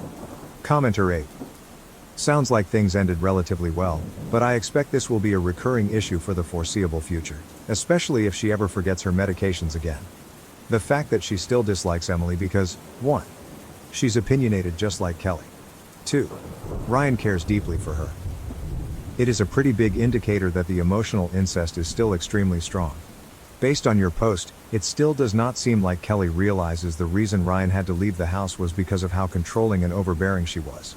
I would think that after 5 years of therapy, Ryan being 18 to 23 years old, Kelly would be more in control of her actions and emotions related to Ryan and Emily. Commenter 9. At first she said it was because she was loud-mouthed and had Ryan by the balls. I told her to rephrase in a more productive way and she said she was opinionated and Ryan would move mountains for her. I love you for this right here. You seem like a very understanding and thoughtful dude. I feel like you handled this like a professional. No notes, keep being awesome my dude. Edit. I told Kelly she should be proud that she raised a son that loves and appreciates his significant other so much that he has openly admitted that he would do anything for her. That lightened up her mood significantly. God-tier diplomat commenter 10. He has told me himself that she's always the most interesting person in the room to him, is some sweet-ass shit. Makes my eyes go glossy. She should definitely be proud of the man she's raised, not battling it.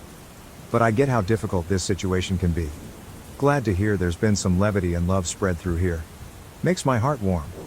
Am I the A forcing my husband to choose between divorce and being a house husband while I work full-time to support the family? Original post June 18, 2024. Long story short, my husband, who is 37 years old, used to work to support the family while I, at 36 years old, stayed home to take care of our 2-year-old daughter. Last month he lost his job and told me he felt exhausted and was not eager to do anything. I said okay and offered to work so he could look after our daughter at home and get some rest until he felt better. By the way, our daughter goes to daycare, so it is mainly some housework and picking her up. However, he said no, he needs his time to be completely free.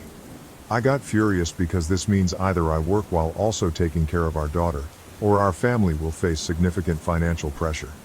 Despite my anger, I stepped back and had a hell of a month doing everything while he hung out with his friends and played PS5.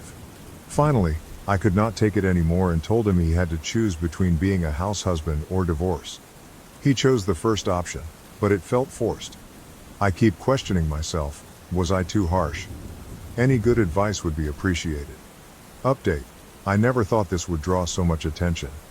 I am trying to read as many comments as I can and I really appreciate your opinions, especially those pointing out things I should have told him and did not. I have decided to show him the post after work and see if we can have a real talk based on that. Again, thank you all. Too long, didn't read. I told my husband to choose between divorce and being a house husband. Am I the A? Relevant comments. Firstly, you are not the asshole for giving him the month off. That was super generous. OP, he was the one who supported the family before, so I thought I would give him time to recover. I was wrong. Secondly, you are not the asshole, but once you have a job and health insurance, insist that he gets therapy. It might be burnout or depression, but he needs to seek help and you cannot enable him to sink into it. OP, thank you, I did not think of that, but he seemed really happy playing with his friends. Is that normal? Lastly, yes, when I get depressed, I can still read, but I don't really want to do anything else. Video games, binge watching shows, reading and food can all give us a dopamine hit that may make us feel normal. It is important to call out the behavior and make sure he is attempting to get better. Part of it might be the ego hit from losing his job. The important thing is to not let it go untreated or unremarked for too long. Tell him adulting sucks, but we all have to do it. June 22nd, 2024. I decided to make a new post so it won't be too long to read. So I got off work, picked up my daughter and showed my husband the post after she fell asleep. I told him that millions had seen it and made various points. I admitted that my ultimatum was an impulsive reaction and that I preferred having a calm discussion to work through this. He said he was surprised I shared family matters on Reddit and that he would not have done it. He said he was not feeling depressed, just tired and exhausted after years of working, and he just wanted to be childish for a bit and really enjoyed the month off. I kind of understood because we used to travel a lot before our daughter was born and life has been harder since then. I told him I would not force him to work and that he could take his time as long as he could pick up our daughter and do the housework. He hesitated but told me not to worry. I thought this was the end of it. Then the next day, I came home from work to find his mother there. I was shocked because he had not told me anything. She started picking up our daughter and doing the housework. This is driving me crazy because I have never gotten along with her well, and my husband knows this. I feel like he asked her to come so he could continue being childish, disregarding how I feel. His mother raised him as a single mom, and according to my husband, she was very protective and planned to live with him for his whole life. He felt suffocated, so he went to a university far from home and reduced contact with her. I remember one time she came and got sick, vomited, and I cleaned up her mess. Suddenly, she asked her son to come and told him that her underwear was dirty and needed to be washed by hand that very night, even though we had a washing machine. My husband and I had agreed that our marriage was ours and that she would not come and live with us. He broke his promise. I am considering divorce, but I am worried our daughter is too young to understand it. I have thought about holding on for a while, but these days of living with her are already driving me crazy, and I do not see a quick end. I have thought about being an AH and forcing her to leave, but that might lead to divorce. I really need some advice. Thank you all. Too long, didn't read. I am 36 years old and showed my 37-year-old husband the last post, and we had a talk. Then, without asking me, he invited my mother-in-law to come, even though he knows I have never gotten along well with her. Relevant comments. First off, you tell him he needs to pull his weight as an adult, and his answer is to literally call his mommy to do the work for him. If he wants to be a child so badly, you really need to pack him up and send him back home with his mommy so she can baby him the way you will, and should, not. Not to mention that you're the breadwinner and can't stand this woman. Put your foot down and get both out of the house. You gave him an ultimatum. He woefully failed it. Now, you need to follow through with the other half of it and bring out the consequences. OP, I know this could be the final solution. Thank you. Secondly, if you stay, you will teach your daughter to also choose a man who mistreats her. Imagine your daughter married to a man just like her dad with a MIL just like yours, and then make your decision. OP, I would hate myself if this scenario really happens. You have a point. Thank you. Lastly, what can you tell us about his mom? Doesn't she understand what you're going through given that she's a single mother, and why don't you get along with her? Any personal reason? OP, he and I have always known that his mother would do anything to be with him, and he has chosen to go for it. This sucks. I don't want to fight with my mother-in-law constantly for having my husband. The husband's post, June 29, 2024. I found out my wife posted about our situation on Reddit, so I thought I should share my side too. I lost my job in May and wanted some free time because life after having a baby feels suffocating. I've always been a free spirit, working and traveling, and then I met my wife, Jay. This lifestyle continued, and we traveled a lot, from Tibet to Antarctica. I was a seller, and she had a great business selling replica bags, making enough for us to enjoy our lives. We hit it off, got married, and had a great time together. We even considered being child-free and consulted an older couple on an Antarctic cruise, whose happiness convinced me this could be our future. The thing is, my mom really wanted a grandchild. At the time, I didn't think much of it and felt it wasn't a big deal, so I discussed it with my wife and we decided to go ahead. Her pregnancy was tough. She had severe morning sickness and I felt really sorry for her. After the baby was born, she wanted to focus on the baby, and I agreed to hold the family burden alone. Life then became all about work, with no more traveling or other interesting stuff. So last month, I had enough. No more working, no more baby duties, and we agreed to give me a trial break. The past month was quite healing until one day she got mad and suddenly gave me an ultimatum of divorce. I didn't want a divorce, so I started doing housework, which I wasn't prepared for. Then last week my wife came home and asked me to talk, showing me her post about us in this sub. She said millions of people had read it and called me an immature AH. I was pretty upset and asked my mother to help with the housework so my wife would be relieved and, to be honest, to call her bluff. She's not happy, of course, and neither am I. We've barely talked since then. Kind of a cold fight. These days, I've caught her several times watching her phone for a long time and sometimes crying. I believe she posted about us again, and I've been waiting for her to talk even though I wanted to start the conversation but got cold feet feeling the tension in the family. Writing this is easier. So here I am, Reddit. This is my first and last post about it. I just want to share my side of the story, and Jay, if you see this, I'm ready to talk anytime. Update 2, June 29, 2024. I've been hesitating because we had a great time, and I have been loving you. I didn't talk to you these days because I wanted to see if you would send your mother home and talk. I update now because, as you said in the post, I see you and want everyone, especially those who told me you might have been depressed, to see you. I can't believe you'd rather defend yourself on Reddit than talk to me face to face. If that's how it is, let's do this. New update. I talked with my psychologist and then talked with my attorney. July 11, 2024. After my last post, I was in a weird state. I felt trapped in a limbo where talking to my husband seemed futile, but the thought of divorce felt like an invisible hand was squeezing my throat, making it hard for me to breathe. I decided to make an appointment with my psychologist, who has known my childhood and understands my background, including my adoption and family dynamics. Yes, I am adopted. Although my adoptive parents treated me very well, I generally don't like to talk about it. Before I had my child, I specifically consulted the psychologist because I was afraid that my unresolved issues might unconsciously affect my daughter.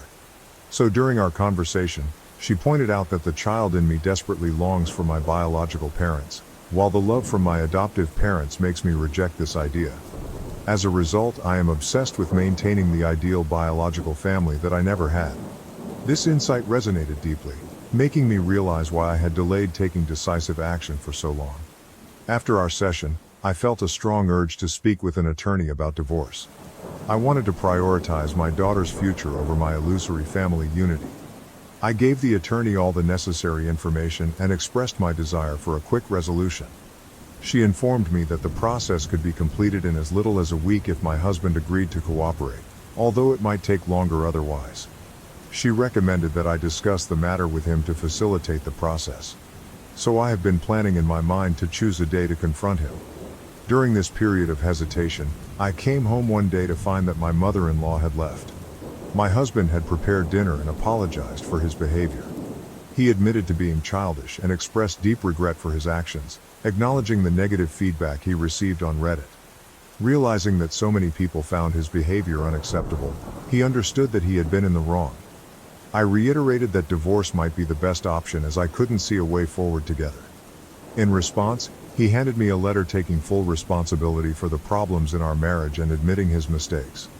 He asked for one final chance to prove himself as a good husband and father, promising that if he failed, I could use the letter to proceed with the divorce at any time. After much hesitation, I agreed to give him this last chance and informed my attorney to hold off on the divorce proceedings for now. Although my attorney mentioned that the letter had no legal standing, she assured me she could handle the situation with or without it. For now, I'm cautiously optimistic, willing to see if my husband's efforts will lead to genuine change. If things don't improve, I'm prepared to take further steps to ensure my daughter grows up in a healthy and loving environment. I believe the decision is in my hands, and I am now determined to do what's best for my family. I want to thank everyone for their comments. They helped me see many options. I especially appreciate those who shared their life experiences, providing me with the strength to take action. By the way, I'm back to my bag business. If anyone has any issues or needs help with identification, feel free to DM me. I'll do my best to help, as I feel I owe Reddit for this. I hope this will be my last update. Top comments. To start, my ex's mother wanted a grandchild before she turned a certain age, and then there was an unexpected pregnancy, on my end.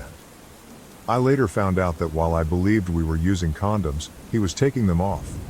I lasted until the twins were 3 weeks old before turning up at my parents' house in tears because I hadn't slept more than 20 hours in the previous 3 weeks. I was surviving on whatever I could scrounge up between breastfeeding and caring for 2 newborns, all while he was up playing video games with his friends all night, inviting them over, and asking me what was for dinner, etc. 2 weeks later, he was gone. And not by my choice. I was still in the mindset that my babies deserve 2 parents and that newborns are hard, so we just needed some adjustment time to get into a new routine. He turned to me when I asked to talk about setting up a way for both of us to be supported and spend time learning how to be a family. Even if that meant the twins and I spending part of the week with my parents, just down the street, we could almost see each other's driveways if you stood at the end of one. He told me he was moving 6 hours away. I was now a single parent. Good luck with life, and to keep renting the house so he has somewhere to crash if he felt like visiting, etc. His mother lasted another 6 weeks before she had a hissy fit over not being able to raise the twins or dictate how I did things with my babies. She wanted them formula fed, but I had a decent supply and no wish to be constantly washing and sanitizing bottles that weren't desperately needed. My twins are now 10. There has never been so much as a birthday or Christmas card from anyone in their paternal family. I did leave the door open for them to see the twins anytime, just let me know and I'd work it out. Their uncle sounded enthusiastic but never took me up on the offer.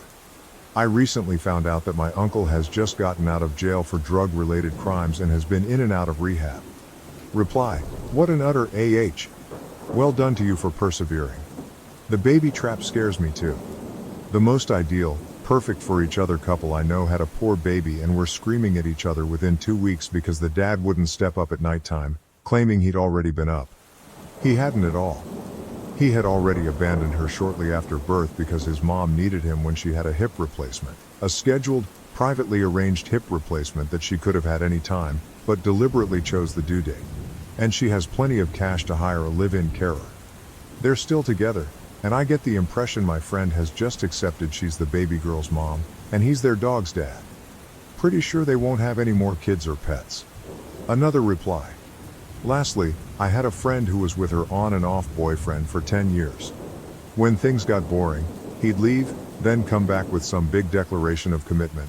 Let's go on holiday, buy a house, have a baby. And every time, like clockwork, when things got into a routine he'd leave. The last time, he told her she had become bored after giving birth. She was exaggerating how much work a newborn is, and didn't give him any of her attention. He went to his family, who loved her, and claimed she had cheated to explain why he was leaving. She did a DNA test to prove it, but you could just tell by looking that it was his kid. The family believed she had cheated and got lucky. They all refused to acknowledge her or the child. He refuses to pay child support, to the point of quitting his job to avoid paying. Her kiddo is turning 10 soon. Every time she believed he had changed and wouldn't leave her again, no matter what we said to her. It's just sad to see someone trapped by lies when it's a giant red flag the Communist Party would be proud of. We live with my wife's friend after her abusive relationship. Recently, I've noticed that she's intentionally trying to get close to me. I, 33, have been married to my wife, 31, for 6 years and we have a 3-year-old kid. We are very happy together and I am lucky to be married to a very kind and smart woman. My wife's best friend Anna, fake name for anonymity, has been living with us for the last 6 months. I wanted to talk about Anna to give a full context of why I'm making my decision. Anna has been my wife's best friend since school days. Anna was living in the city with her boyfriend, and we live in the suburbs of that city. They seemed happy together and were in a relationship for 2 years. However, my wife noticed bruises on Anna's hand last year and asked her about it. Initially, Anna dismissed it as work-related injuries. My wife kept on probing, and we learned that Anna was in an extremely toxic and abusive relationship. Her boyfriend lost his job last year and became extremely controlling and abusive towards her. He constantly accused her of cheating. Anna denies it, made her link her phone messenger to his computer and started micromanaging finances. There was an incident of domestic violence that was the final straw in my wife, and I had to rush to the hospital to look after Anna. Since Anna's parents are mostly absent from her life, my wife asked me if Anna can stay with us for a few days. We are 3 people living in a 4-bedroom house and have 2 spare guest rooms. I of course agreed to it and told her that Anna can stay with us as long as she wants. I think the incident completely broke Anna and she would just start crying randomly and completely shut down. It was really sad to see Anna in that state. She had to leave her job due to mental issues and stayed at home in the room all day. My wife is very kind and took care of Anna like she was family and made sure she felt loved. Anna is also thankful to my wife and I to help her in her worst time, and helps around the house and with our kid, though we never leave him alone with Anna. Anna, now is coming back to normal, smiles sometimes and has started looking for a job again. Now on to the incident. Last Friday, my wife and I went to work as normal and dropped our son at daycare. I had a doctor's appointment at noon and came straight home from there as I did not have a lot of work in the office. I made some lunch, and then went to my room to sit in my bed and reply to all the emails. Anna was in her room, and I did not talk to her after I came home. Around 2 p.m., I heard Anna's room door open and her walking in the hallway. Suddenly, our bedroom door opened and Anna walked in topless and just in her underwear. I was shocked and not sure how long I was staring at her. But after a few seconds I blurted out, "I am sorry." And she quickly covered herself with her hands. She was apologetic and started explaining herself. She said she just wanted to borrow my wife's clothes because her laundry was unwashed. It was super embarrassing to have a conversation with her in that state and I looked away. She again apologized and then went out of the bedroom. The incident lasted less than 2 minutes. After a while, she again came back into our bedroom, fully dressed, and apologized for the incident. She said it was really embarrassing and she did not know anyone would be home. I said it's okay and I should have told her I was back early from the office when I came home. She asked me to not mention the incident to my wife. She said she felt embarrassed when she walked around the hallway without clothes and that I saw her in that state. I said it's okay and let's forget about it. I have not told my wife about the incident and it's been 5 days. It was just a benign incident, but I somehow feel guilty about the whole thing. I feel more guilty that I am lying to my wife by omission of the truth. However, I feel that if my wife takes it the wrong way, it may strain her relationship with Anna, and I really feel bad for Anna for what she had to go through. I also do not want to make Anna uncomfortable in our house by telling my wife about her barging into our bedroom in that state. Am I the AH in this case for not talking about this incident to my wife? I am afraid that if Anna tells it to her first, it will make me look really bad and guilty. However, if I tell her, I do not want her to blame Anna for any of this and not help her in time of her need. Can someone please help me on how I can tell my wife about this? Relevant comments. Multiple Redditors advised OP to talk with his wife and not keep it as a secret from her if the incident was really bothering him. OP's reply. Thanks. This is really helpful. Maybe I'm overthinking this, but I have read that in these situations, the victim's trust in men is very fragile. Would it be horrible if I told my wife after I told Anna I would not mention this incident? Should I talk about this with Anna first? Comment 1. You would be the asshole if you do not tell your wife. Never keep secrets as a team with your house guest against your wife. Comment 2. Anna needs to tell her PDQ. She also needs to stay out of your bedroom. Do not keep the secret, that's what will destroy your relationship. I'll try to give Anna a pass, but some small part of me thinks she knows what she's doing, and asking you to keep it a secret is part of that.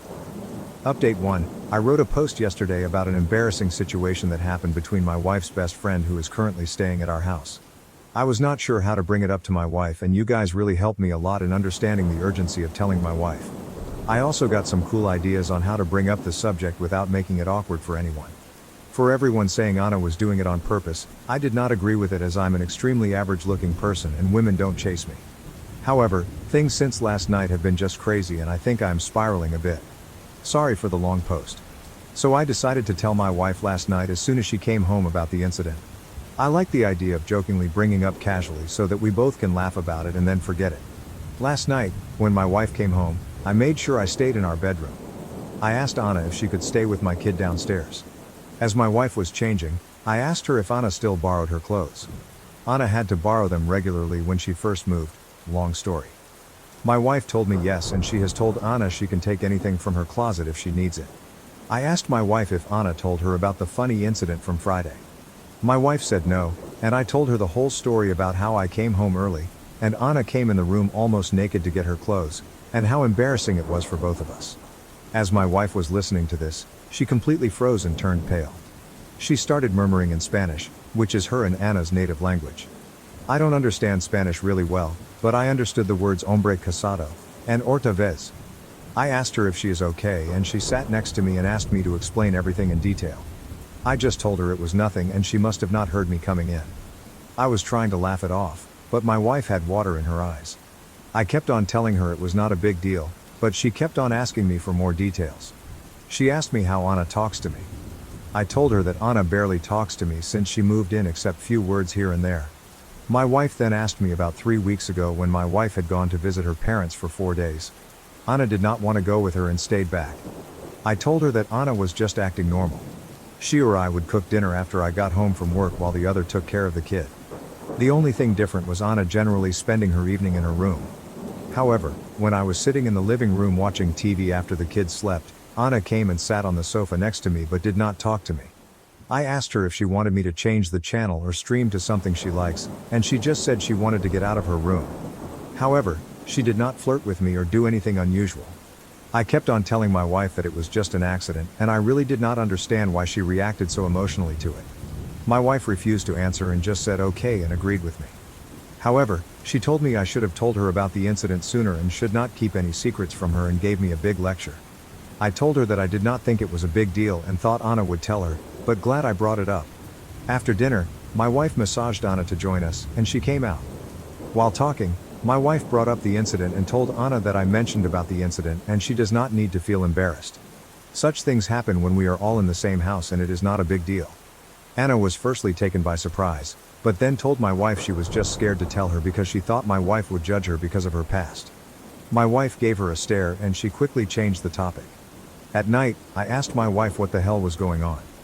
I told her to please not keep any secrets from me, and if she does not tell me, I will directly ask Anna about what her past has got to do with anything. My first guess was Anna might have had a thing for me before we got married or something. But my wife was very reluctant to answer and kept on trying to change the subject and cuddle. However, I kept being persistent and she finally spilled the beans. Apparently, when Anna was in her early 20s, she was in a relationship with a married coworker who was twice her age. It was a kind of sugar daddy relationship, and he told her that he was in an open relationship, or that's what Anna told my wife, and he would leave his wife in a few years once the kids go to college. This makes sense now, because Anna is very pretty, like Miss USA level, and I never understood why she was single for most of the time I knew her. She eventually ended that relationship and started dating her boyfriend Jim, who turned out to be an abusive asshole. My wife said she suspects Anna was still involved with the older guy while in relationship with Jim, which explains why he kept on accusing her of cheating. That is why my wife became emotional when I told her what Anna did, because she was worried Anna has no boundaries regarding married men. My wife said that Anna always looks up to us and praises me for being such a loyal partner and how lucky my wife is. My wife was worried initially when she brought Anna home, but her actions from the time when my wife was away clearly show that she respects the boundaries, and it must have been an accident. My wife told me she is grateful I let Anna live in our house and observe what a healthy and happy marriage looks like. This morning was even more weird. I got up early as I could not sleep well and went down for a cup of coffee. After 5 minutes, Anna walked into the kitchen and told me she was relieved my wife did not overreact to Friday's incident. She said I am a good husband and gave me a hug and peck on the cheeks. She has never hugged me in the last 6 months. She seemed to be in a happy mood and was making small talk with me while having coffee. I cannot believe my wife did not tell me such a huge detail about Anna for all these years. It's completely possible she cheated all through the relationship with Jim, and my wife is just covering for her all along. She even kept it a secret from me, after giving me a lecture about how we should never have secrets. And I don't know what else she is hiding. Everything just seems very confusing at this point. I feel angry at my wife for lying to me all these years for Anna. I also now see Anna differently. I am also worried that me trivializing the incident to my wife might have sent wrong signals to Anna. Relevant comments. Comment 1. Anna needs to go before her own messed up issues lead her to further mess with your marriage. She was testing OP again with the hug and kiss on the cheek, and I didn't see OP writing that he told his wife about that new development. She's gotta go before she pushes to the next level. OP's reply, yes. I am also a bit mad at myself for trying to casually describe the event as some of the Redditors advised and not talk about the fact that she was in the room for a lot longer. I was worried that my wife would be pissed at me. Now I wish I told her all the details and did not make it sound trivial. My wife now trusts Anna and I am getting more uncomfortable. Multiple Redditors urge her OP to tell his wife about the hug and kiss. OP's reply. I agree with the hug and kiss part here. It is not uncommon for my wife's friends to kiss me on the cheek when they meet me. I am not from that culture, and initially it used to make me uncomfortable. But something about today morning with Anna waking up so early, coming down in her bedclothes and sitting with me rubbed me the wrong way. I am not able to point out exactly what, but she was acting differently. For lack of a better word, she looked happy for the first time since she moved into our place. I have not told my wife yet. Things have been a bit icy between us since yesterday, as I am still upset at her for keeping secrets from me for all these years. I know it's Anna's personal life, but I feel a bit betrayed that for all these years, she knew Anna was with a married man and never even mentioned it to me. We had a talk in the evening and she apologized, but then we both dropped the subject and took our son to the playground as the weather was finally nice and had an amazing time. However, I plan to tell her as soon as we both are alone at night. As I said in the comments, I do not think she will mind, since it's not uncommon for her friends to give a quick peck on cheeks when saying hello. In fact, I was not comfortable with it at the start, and now I am used to it.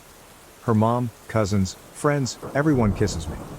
There are also weird rules, where married women like my wife just hug, but non-married friends give a kiss, unless you're family.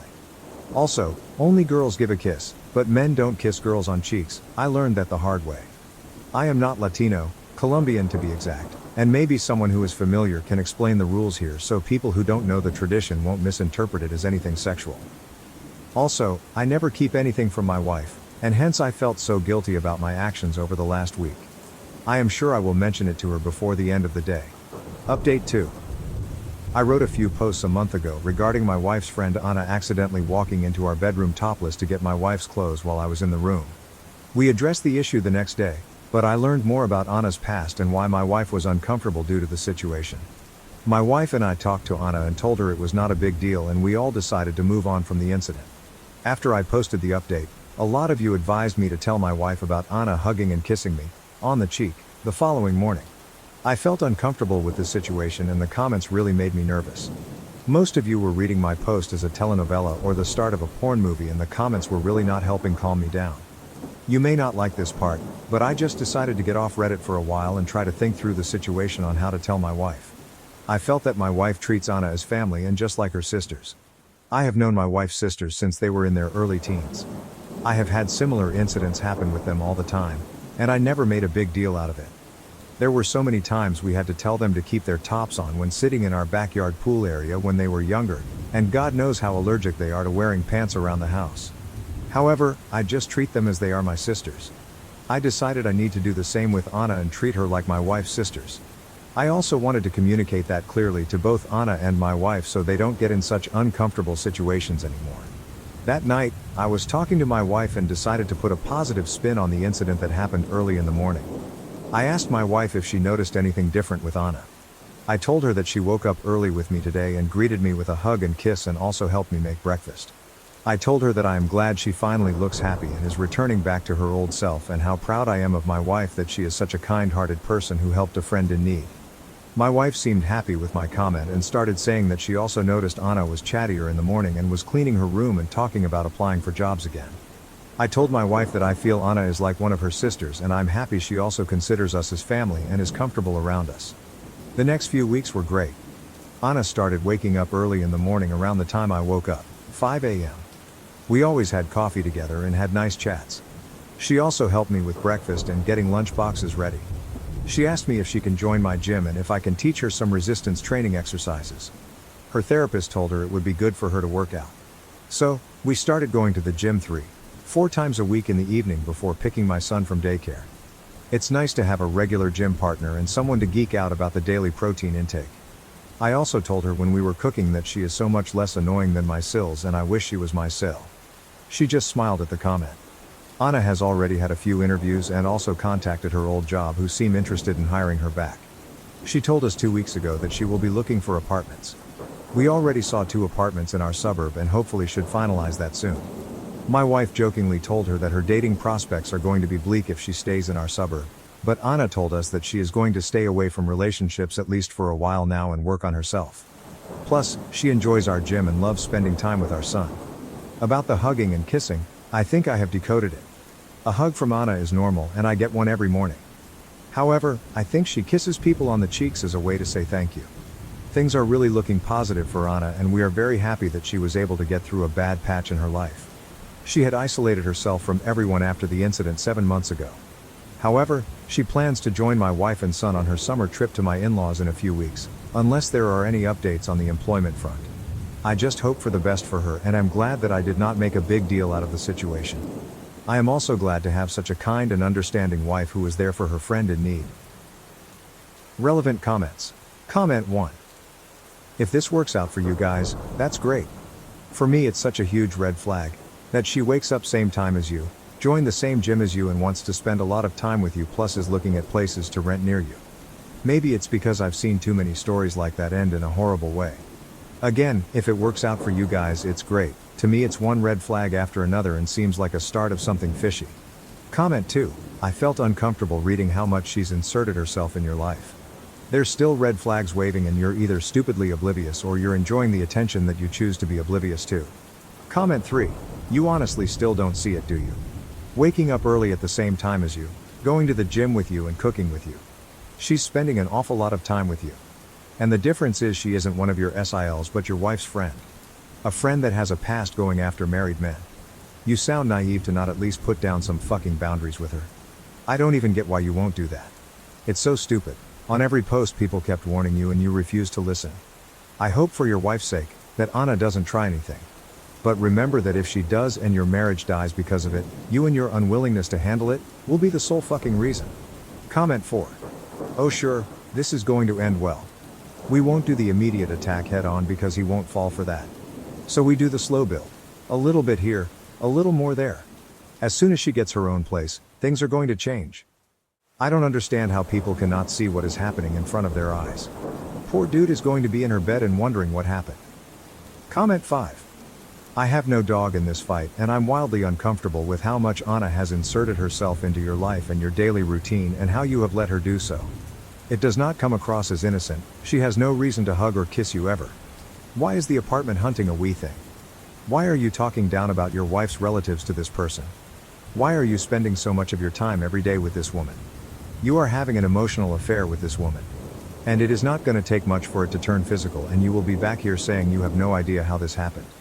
You need to get back to doing these things with your wife, and this woman needs to not be part of your life or you will be very sorry in the end. She knows exactly what she's doing and she is playing the long game. Oh, and now reading previous posts I see Anna has gone after married men before. OMG, you really can't be this clueless. After discovering my brother's wedding was fake and being excluded, our once close bond is shattered, leaving me heartbroken. Me, 30F, and my brother, 31M, have always been as close as twins. Our closeness is a foundation in our family. One of the true consistent relationships, obviously not in a weird way. When we fight, which is never or small fights, the whole family feels it and tries to fix it because of how unnatural it feels for everyone. He gave me away at my wedding. I named a child after him. We have matching tattoos. We talk on the phone almost every day. He started planning his wedding. He asked me to be a groomsman, while his friend, 35-ish F, would be his best man. Everyone thought this was odd because of his role at my wedding, and none of us really know/have met his friend. I expressed how it hurt my feelings and was met with, "My wedding isn't about you, okay? Fine, I'll do what you ask." During the planning he called me every day. We sent ideas. I helped with making stuff. I didn't mind. I decided early on to not focus on titles but just to make this day as amazing as possible for my brother. He asked me to be a flower fairy, because this was a gay child-free wedding. I agreed. During the process of shoe picking, him and the best man would shoot down all of my ideas. She would send very basic heels that were around $100. Heck no. I told her my budget was $45 for shoes, especially for plain gold heels. The wedding party all had a very mean girl mentality. I felt it from day one. There was the wedding party, and then me. I chalk this up to not really knowing them well and proximity. All of them live in a different state than me. They even went as far as saying the shoes I like were too slutty. They were the type of small heels that place up around your calf or around your ankle. After this I begged to come as a guest, so I could wear what I want and not feel this weird mean girl mod mentality from the rest of the wedding group. My brother says, "No way, I can't get married without you being by my side." I get to the state the wedding will be, and the first day I'm there I find out the best man had the bachelor party the night before I got there. Everyone from the wedding party was included aside from me. I let it go and focus on the wedding and doing my part. So, I slap on some wings, dance my way down the aisle and give my very first wedding speech. All goes well. The wedding was awesome until the drag show. Yes, they had a drag show at their wedding. During the show one of the queens comes on and basically announces that this was all fake because my brother and his partner had gotten married 1 year prior. I turned to the rest of the wedding party and asked, did they know? They did. They were at the real wedding. Everyone but me.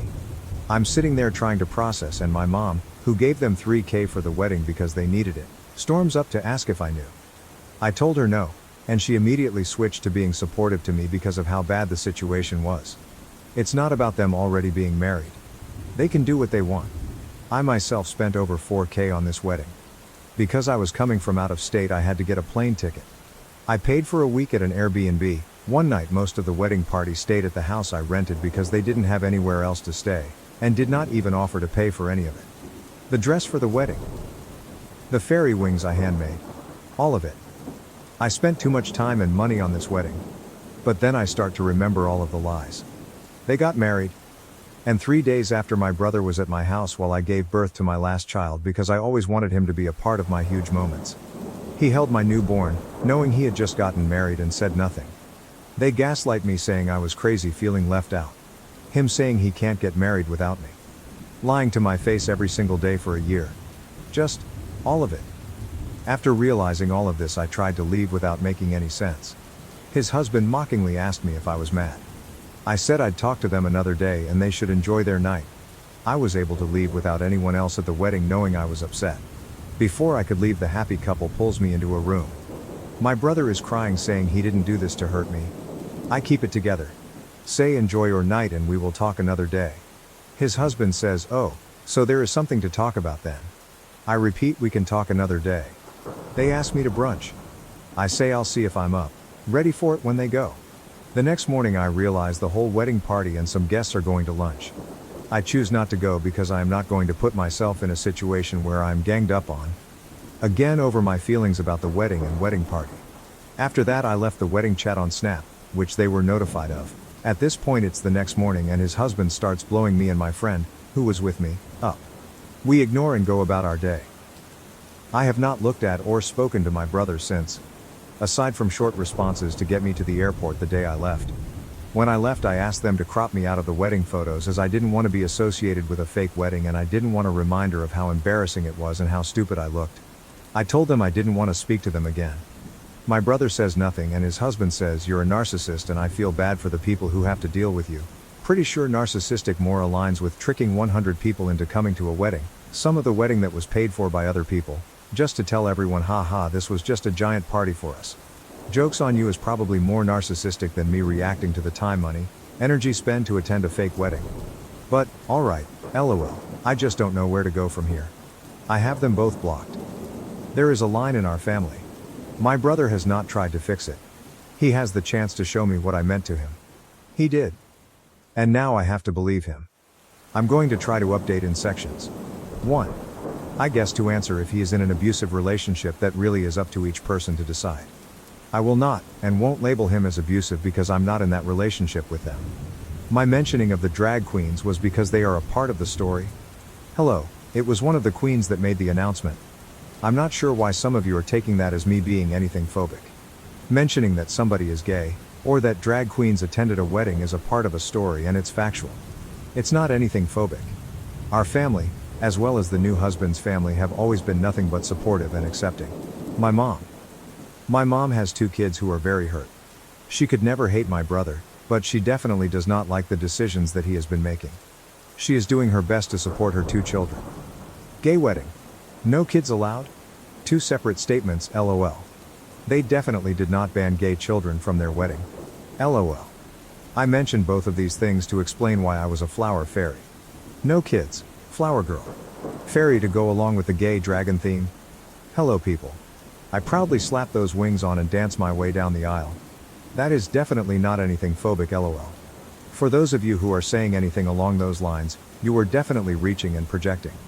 Using narcissistic when it actually does not apply to the person, in my opinion, is trying to weaponize more info in the comments top questions. For some reason, I cannot edit my post to add this, so hopefully most of you will see it. Me and my new husband, as far as I know, did not have any hard feelings going into the wedding. There was a time when they were dating that I expressed I didn't like the fact that my brother was working 2 jobs for a new husband to try to become a music producer. I watched my brother kill himself for years to try to support both of them while he sat around smoking weed in his studio, and ever since then new husband decided that I hate him, even though we have since squashed all of those issues when he got a job and started contributing. Even when we did not get along, I always made it very clear, if my brother loves you and I love you too. Both families have been very supportive. There's no homophobia or anything like that on either side. Is my brother in an abusive relationship? I don't know, I guess that's what each individual person would consider abusive. I don't want to label my brother's partner unfairly as abusive when I'm not in a relationship myself and my brother has never expressed feeling abused. I think if you consider this behavior manipulative and abusive, then that's up to your own discretion. However, I am not going to give anyone that label. I didn't decide this was a fake wedding. They did when they decided to announce in the middle of the ceremony that they were already married. They made it a fake wedding when they announced that it was fake. LOL. Hello.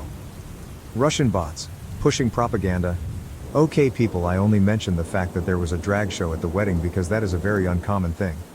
I found out that my brother had been married for a year and had been lying to my face via drag queen announcements. That is just stating the facts. That has absolutely nothing to do with the drag community, or how myself, or anybody else should feel about them. They were paid to do a job and they showed up and did what they were paid to do. I have no ill will towards anybody in any type of community. Those of you who are saying to me, mentioning them comes off as judgmental. For those of you who think it's weird that I did not mention that he was gay. Why is that weird? And why is that relevant to the story? LOL. The people who had their panties in a wad probably have more of an issue with the community than I do. Stop making this post about anything other than what it is about.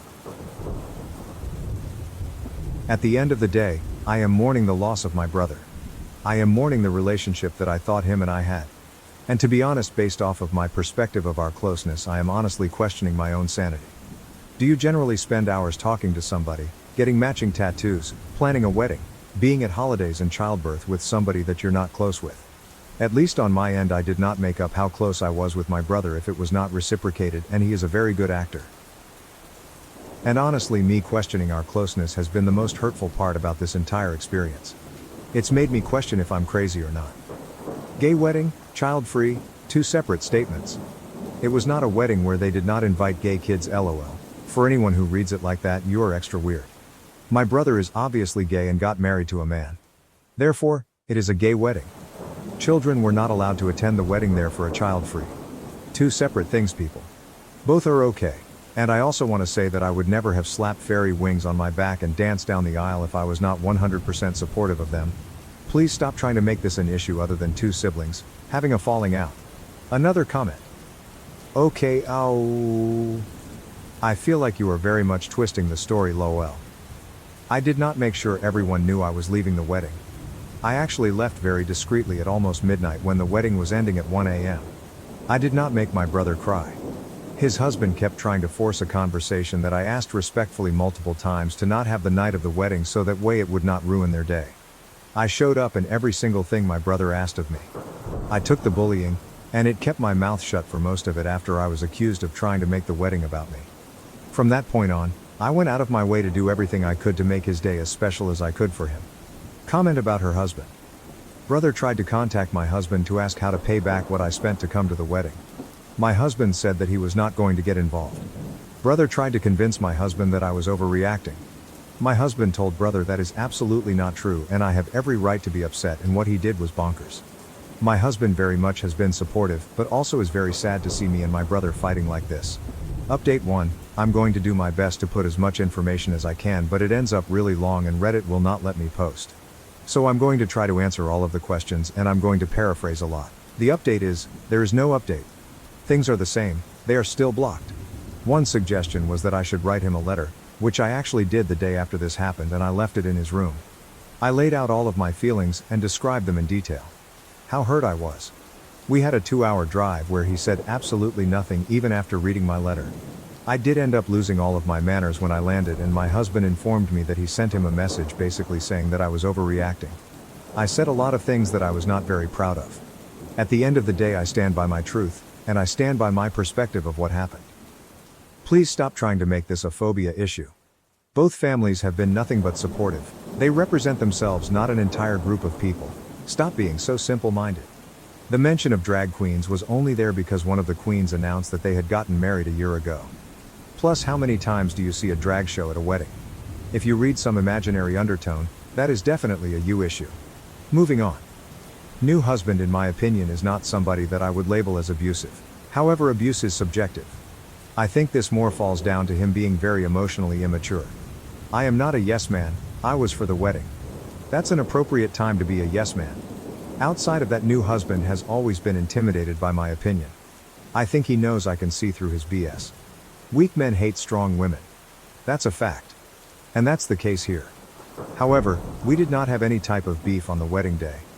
Or for years before. I made it clear that if my brother loves you and wants to spend his life with you, then I support that. My mom is trying her best to be as supportive as she can to both of her kids. She could never hate my brother, although she absolutely hates what he did. As far as I go, I don't know who I am without my brother. He was just as important to me as my children and my husband. It was always me and him. To say that I am mourning is an understatement. This whole situation has made me question a 30-year relationship. Realizing his capability to live a double life that I'm not a part of has rocked to my entire world in my entire sense of reality. I'm not okay. I'm going to spend the next year being no contact. I'm going to go to therapy and get my mind, body and soul in the best place possible, while pushing as much good karma into the world as I can. Maybe then I will be able to decide if I want to close that door fully and permanently, or if I'm at a place where I'm willing to create a new normal with him. At the end of the day, I am absolutely devastated and heartbroken. I also want to address frequently asked things. 1. Baby was no fear of being overshadowed. The date that they got married was because it was a dating anniversary for them, nothing to do with me or my pregnancy. 2. I am aware that people get married and have a large ceremony later. That's okay. It's not what they did, it's how they did it. 3. I am not a Russian bot trying to push propaganda, lol.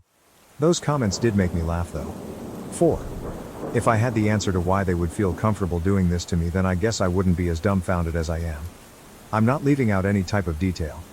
Honestly, it would be a lot easier if I did something so horrible to deserve this, because then I wouldn't have to wonder why. I'd know. At the end of the day, I'm not okay. I don't know if there's anything he could do to fix this. I'll always wonder if he's telling me the truth or what he's hiding. After the way that his husband spoke to me, and after him allowing him to do that, I'm honestly so disgusted with both of them. I deleted the original post because I didn't want them to be attacked. Sadly, I still have a need to try to protect him. I don't know you guys. The brother-in-law appeared and made a comments in the original post. Brother-in-law here. I'll just start by saying, for one, having a big wedding ceremony 1 year later was not my idea, but once we decided that we were going to do it, we consulted many times about telling people beforehand for fear of things like this happening. I've never had a great relationship with Op, but we've tried to make things work mostly for my husband, her brother, because I knew they were very close and I wasn't too fond of her due to our interactions in the past. I know how important those close relationships are and would never wish to tear that apart. Op didn't want to talk about it at all. We tried to apologize and explain that the intention was never for any humiliation or insult to anyone at all. But she wouldn't have any conversation about it, especially the night of. The next day at the Airbnb I tried to open a dialogue with Op about how she was feeling, and she only responded with snark and comments about how there's nothing to talk about. That's the small conversation where the "so there is something to talk about" statement was said by me. I eventually let it be and left the room. Everything that was said by her didn't help me or anyone understand really how she felt about it, and the little she did say seemed very self-centered and about how this was a plan to humiliate her specifically, which it most definitely was not. Reading through this now though, I do understand a bit more why she felt that way. And for that I truly am sorry. Anyway, I'm not entirely sure how these work or if there's a proper way to post this, but ask me anything. Reply. All I'm going to say is, you both are married now and you made your choice. You both are a partnership. You both collectively decided to do this and decided it was a good idea, and the consequences are, I want nothing to do with either one of you ever again. That's it. There is no reason or purpose to keep having an open dialogue about this because it's done. And you starting out your post with "you don't like me" pretty much confirmed everything that I said. I wish you and him nothing but happiness, but this conversation is over. I've heard your side of things and it still isn't good enough to justify what you both did. And I'm choosing to walk away from both of you. Another reply. He admits in the text above he knew. He literally says we didn't want to tell people because they were there and happy. He knew what he was doing. It was a huge manipulation. Lying to people to get what you want is manipulation. Omitting things from people to not give them the power to make a fair choice is also very much manipulation. They knew what they were doing. In the sentence the other people said, "Brother doesn't value sister the same way." That's it. That's the end of the argument. They both showed me exactly what I meant to them. The motivation behind it is not really important anymore. Maybe this was just a total oversight and a mistake, but regardless, the result was the same. And the consequence remains the same. I want nothing to do with y'all. I wish you happiness because I will always love you. If you make him happy, then I am so happy for the both of you. Truly I am. Our relationship was the sacrifice for this day and you both decided to make it. I reacted to it and was trying to sort through my feelings by posting on this podcast. I did not expect for it to go viral, so for that I'm sorry. I did try to remove the post, but it was too late. I realized that you don't like me due to past interactions. And that's fine. So what I'm about to say won't matter. My heart is completely shattered. I'm literally going through a mourning process like someone died. Because that night the relationship N and I had did die. He has always been my person. He isn't now, and I've never felt more alone. I honestly don't know if I'm going to be okay. Both of your responses just confirm everything I said and everything I felt. You have your side, I have mine. But ultimately everyone is feeling the loss of me and N. This changes everything in the family. I'm going to continue to root for both of you. Always. But I am going to do it from my side of the world. In an emergency, either of you can call me and I'll be there. But outside of that, I am good with both of you. You don't like me, I'm out of your life now. You don't get to defer to Neva when it comes to me but want to orchestrate our conversation after he did what he did. You are not a safe place for me. Just like I'm sure you feel like I'm not either. You win. Go be with N. Go have a happy life. Update 2. If you're reading this, you're here because you're super invested in my family's tea. LOL. But really, I'm okay. I'm going to be okay, or maybe I won't.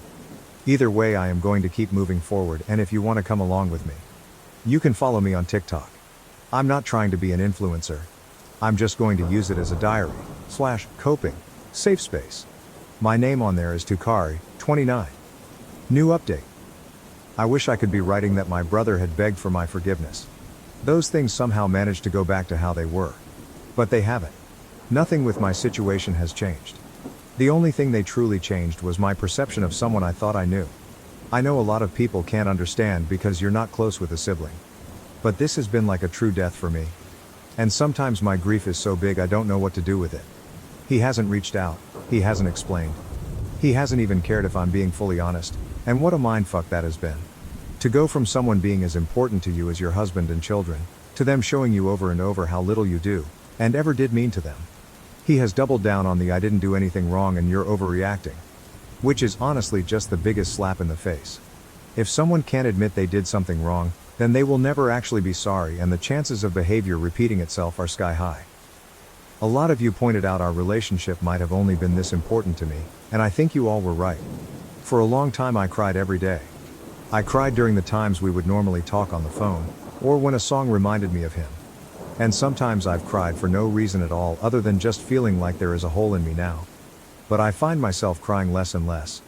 And sometimes when I think of him, my first thought that follows will be, wow, it's been days since he has even crossed my mind. And I guess that's progress, right? I'm not crying every day anymore. But I'd be lying if I said I wasn't still shedding tears. Tears he doesn't deserve, but they come anyway. Because that's the thing about unconditional love. It still exists even when the other person broke your heart. It doesn't go away. But sometimes the other person can just no longer have access to the unconditional anymore. We have spoken.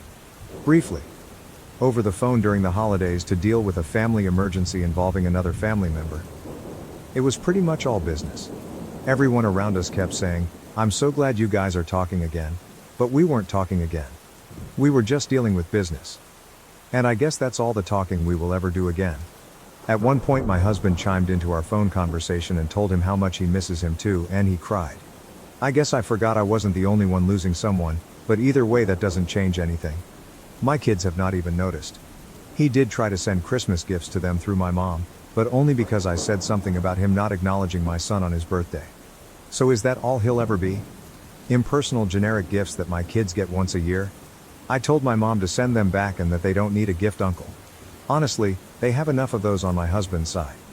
With that I also came to the realization that if you don't have a good respectful relationship with me, you absolutely do not get access to my children. And to be fully honest, he never really took that much interest in my kids anyway. I know he cares and loves them, but as far as a personal one-on-one relationship with them, let's just say the extent of how much he got to know them was always me telling him about them. So there really wasn't a deep pre-established relationship with any of my kids and him. And with him not being on good terms with me, or my husband, I'm not going to allow him access to my children. And I would honestly feel the same way and react to anyone this way. If someone shows you over and over again that they do not love and respect you, why would you allow them access to your kids? Especially if all they are is a gift once a year. I'm not healed. But I'm on my way. It's not better, but it's getting better. I feel I am suffering the consequences of someone else's actions. I was spiraling, but I am finding my new normal. I'll update again at the 1-year mark. Am I the asshole for telling my best friend I don't want to hear about her shitty boyfriend anymore? Hi Reddit, I am feeling really bad about this, and need advice. I, 23, have been friends with my BFF Kayla since we were 11. She is awesome and has supported me through some really tough times, and I have been there for her through a lot of shit too. We have never fallen out, and we always supported each other. Until now. Kayla has been with her boyfriend James for just over 2 years now. I liked him at first. He was good for her. He made her happy, so I was happy. But for the last year or so, every time I have seen or chatted to Kayla, all she has done is complain about him. Some of the stuff she has told me about him is super gross, and I have lost all respect for him, and in turn, I have started losing respect for her. She has also changed a lot since being with him. She used to want to travel the world, explore and experience new things. Now she never leaves her house and wants to be a stay-at-home mother by the time she's 25. It makes me sad to see. She has lost her sparkle. It all came to a head when we went for dinner for my birthday. She spent the whole night complaining about James, as always, telling me way too much personal stuff about him, as always, and just generally moaning. It was after we had finished our meal when I finally snapped and said I don't want to hear any more about her shitty boyfriend, because everything I advise her to do she just ignores and I have nothing left to say to her. I told her she should dump him if she hates him so much, and if she isn't going to dump him then to quit bitching about him all the time because I didn't want to hear it anymore. I had had quite a few glasses of wine and was just feeling super bummed because she made my whole birthday dinner about her and her stupid boyfriend. This was 5 days ago and she hasn't spoken to me since. I messaged her the next morning apologizing and asked her if we could meet up to talk about it, but she hasn't responded. Relevant comments. To a longer YTA comment. OP, thank you for your comment. I do actually agree with you after reflecting. I haven't ever told her that I'm tired of her not taking my advice, and I have never asked her to not complain about him. This was the first time I had challenged her. I have always been very patient with her, and let her complain as much as she wants. This has left me feeling emotionally drained after every time I see her. I should have set boundaries in a calm and mature manner, when I was sober. I was just so annoyed that she made me an entire birthday meal about her relationship issues. I had also just found out that I had got my dream job, and wanted her to be happy for me. I took out my frustration on her and I spoke to her poorly. Thank you. I am going to try and fix it with her top commenter. I mean, you took the nuclear option and drunkenly exploded on her rather than having a civil conversation about how the constant complaining was impacting you and your friendship. Of course she's hurt and pissed off. Not to say she's free and clear of taking over your birthday, but she may honestly have no idea how much she complains or how draining it can be for others. The fact that you have lost respect for her means maybe it's time for the friendship to end. If you don't like her and you don't like being around her, what's the point of the relationship? Don't expect her to forgive you for handling the situation like you did instead of like a real friend would though. Alcohol ultimately didn't make you do this. OP, alcohol didn't make me do this. I did it because I didn't communicate sooner, and I had a lot of pent-up anger. I shouldn't have spoken to her like that and I'm going to apologize. Commenter, downvoted. You are the asshole. Get off booze and other drugs. OP. I accept I'm the asshole, but if I want to have a few glasses of wine on my birthday, that is my prerogative. I don't do drugs, and I am over the legal drinking age. I had 3 glasses of wine. On my birthday. Commenter, NTA. The best thing you can do is let her be right now. When she's ready to talk she will reach out to you. OP. I'm worried that if I let her be, she will never reach out and I will lose her as a friend. I don't want to lose her, despite her frustrating me with constantly talking about her boyfriend. She is a good person. I was thinking of writing her a letter to apologize and explain how I feel. IDK. Commenter, a letter may be a good idea, especially if she has blocked you on social media or is avoiding your messages. Do you have any mutual friends willing to tell Kayla how you feel? OP? She hasn't blocked me, but she has already ignored one message, so I feel like she would just keep ignoring me. All of our mutual friends have dropped her because they can't deal with her complaining. They're all telling me to unfriend her, but I'm not ready to do that. Commenter. Is the relationship just bad, or is it abusive? Not acting like her usual self, her spark is gone. Those are red flags. If it is an abusive relationship, and emotional abuse very much is abuse, then make sure to leave the door open for her to contact you when she's ready to leave. Abusers isolate and control their victims, and cutting off friends and family is part of the goal. If the support system is gone, it's harder to leave. So tell her that you will always be there for her if she decides to leave him.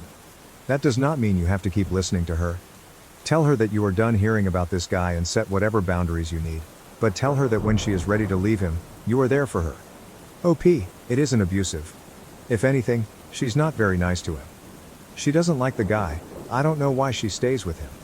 She struggles with her mental health, and he is a very lazy guy, so encourages her to stay in bed all day. He isn't what she needs, but he isn't abusive. Who paid for dinner? OP, I paid. It did need to be said, but not in the way it was. I want to apologize for the way I say it, not for how I feel. Commenter.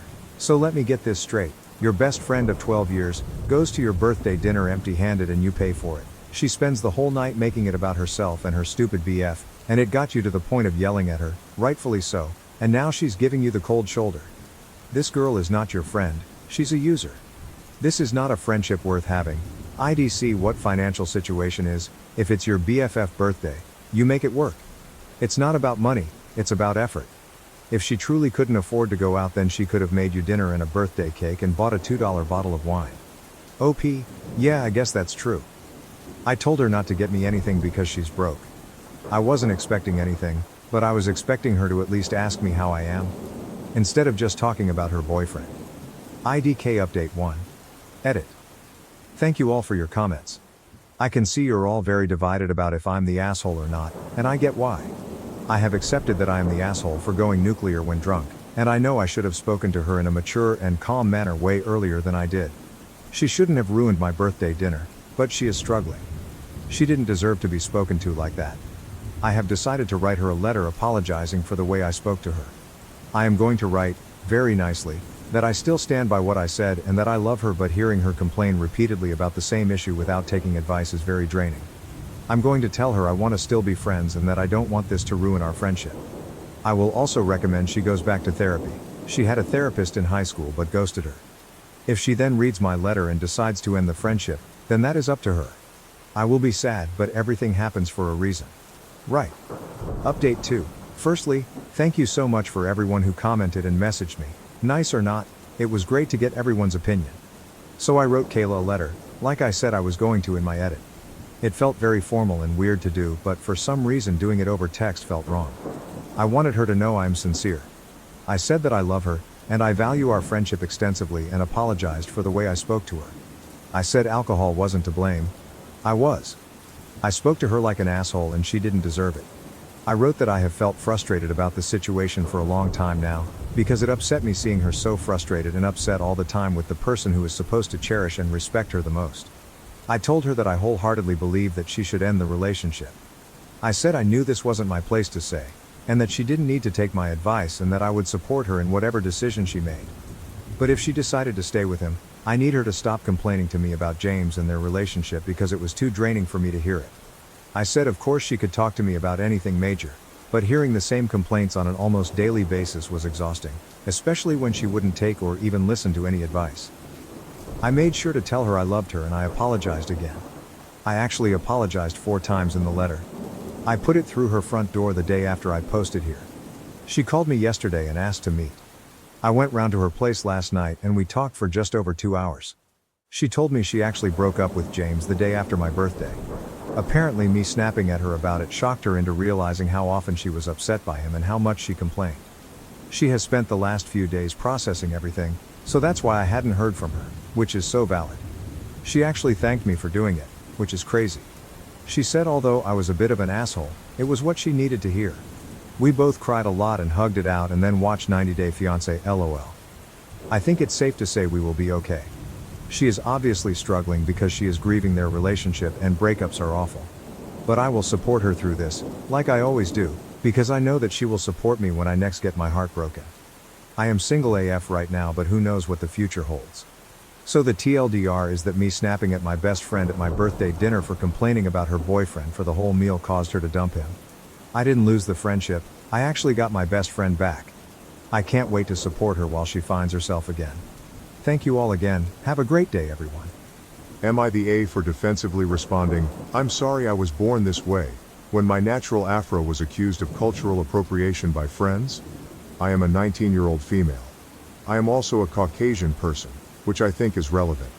I have a natural afro, similar to a Jufro or something like that. I am not exaggerating when I refer to it as an afro.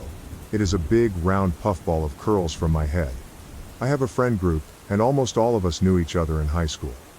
I am not sure exactly how relevant this detail is, but almost everyone in the group is a person of color.